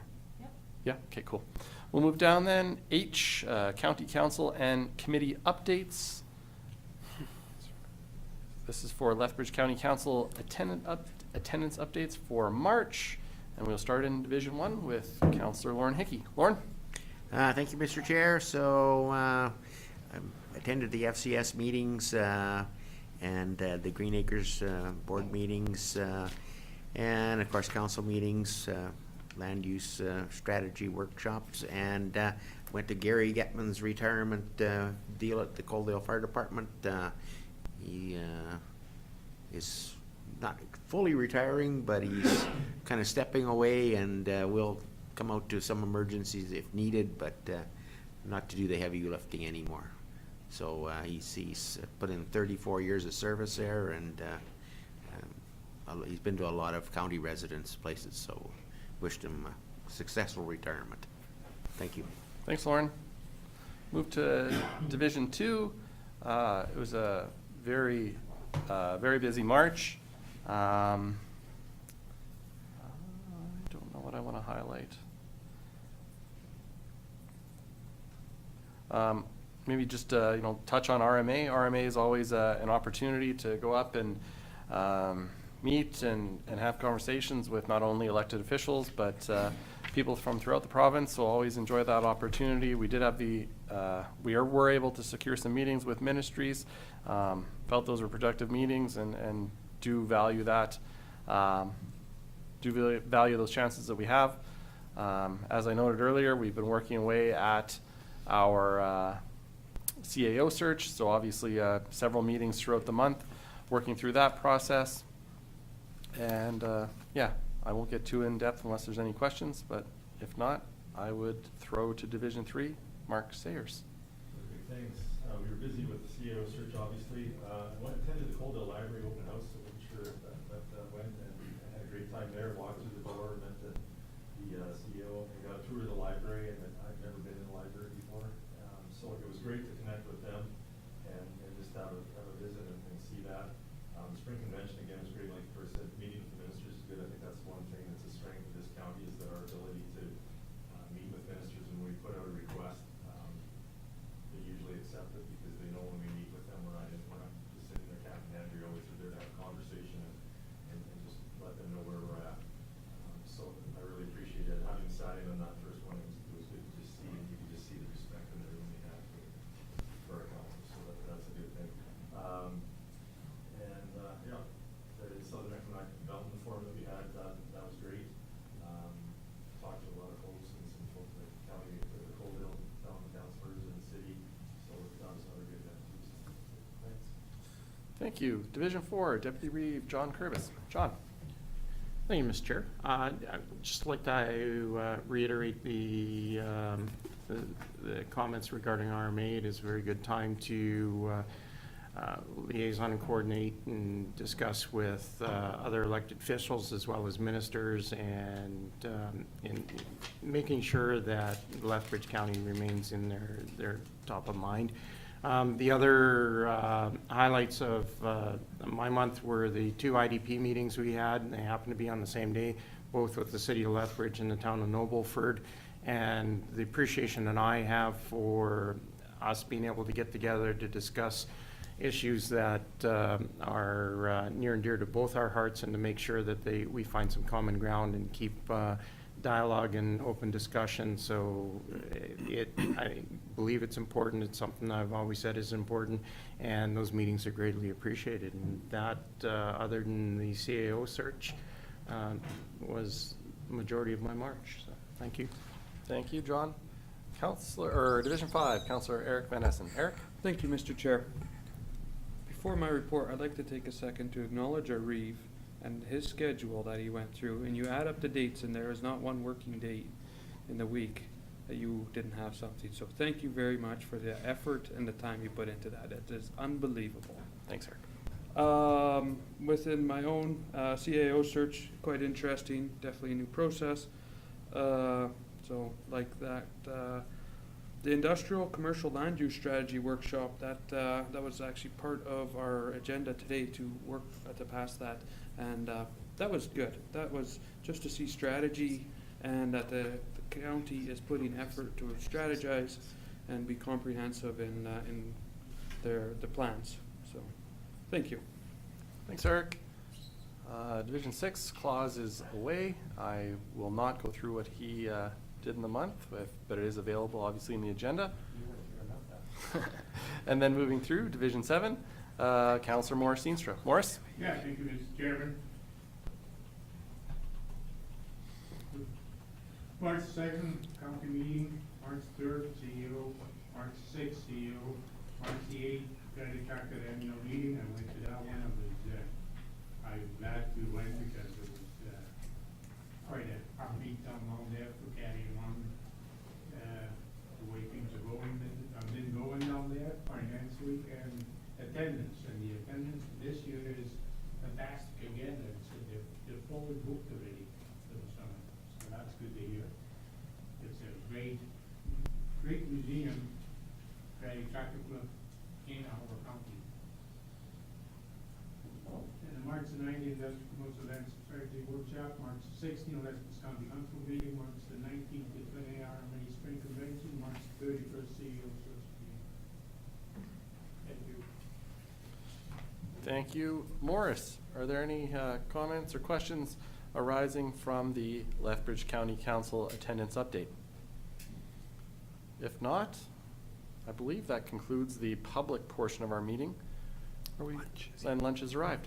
So with that, why don't we, we'll recess the meeting at 12:36 and we'll come back for our closed portion in 20-25 minutes. Is that enough? Okay, sound good?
Yeah, okay, thank you. We'll call the meeting back to order at 1:05 PM this afternoon, and we can move in our agenda to item I, our closed session, which we now have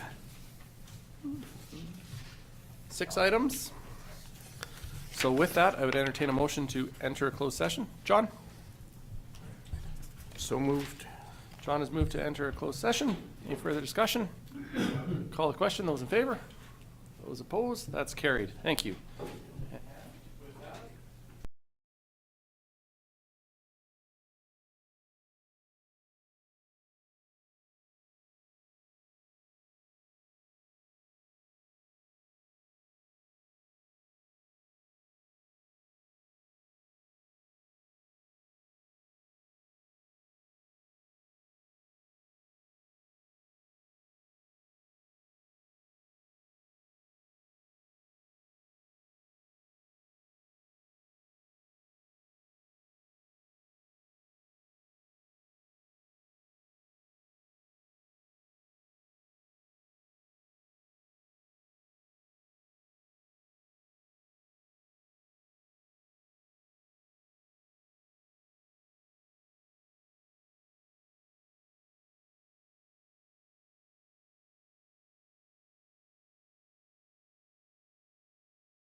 Opposed? That's carried.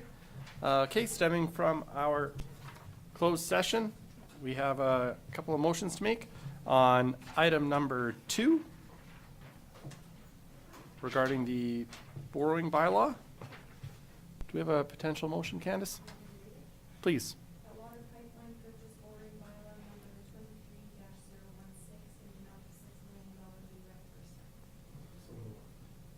Mark makes that motion. Any further discussion? Call a question. Those in favor? Those opposed? That's carried. Moving down to item 4, drainage discussion. Eric? Thank you, Mr. Chair. I'd like to make a motion to direct administration to discuss drainage with the LNID. Sure. Eric has made that motion to direct administration to engage in discussions with the LNID over drainage infrastructure. Any discussion? Call the question. Those in favor? Those opposed? That's carried. And on item 5, Lauren.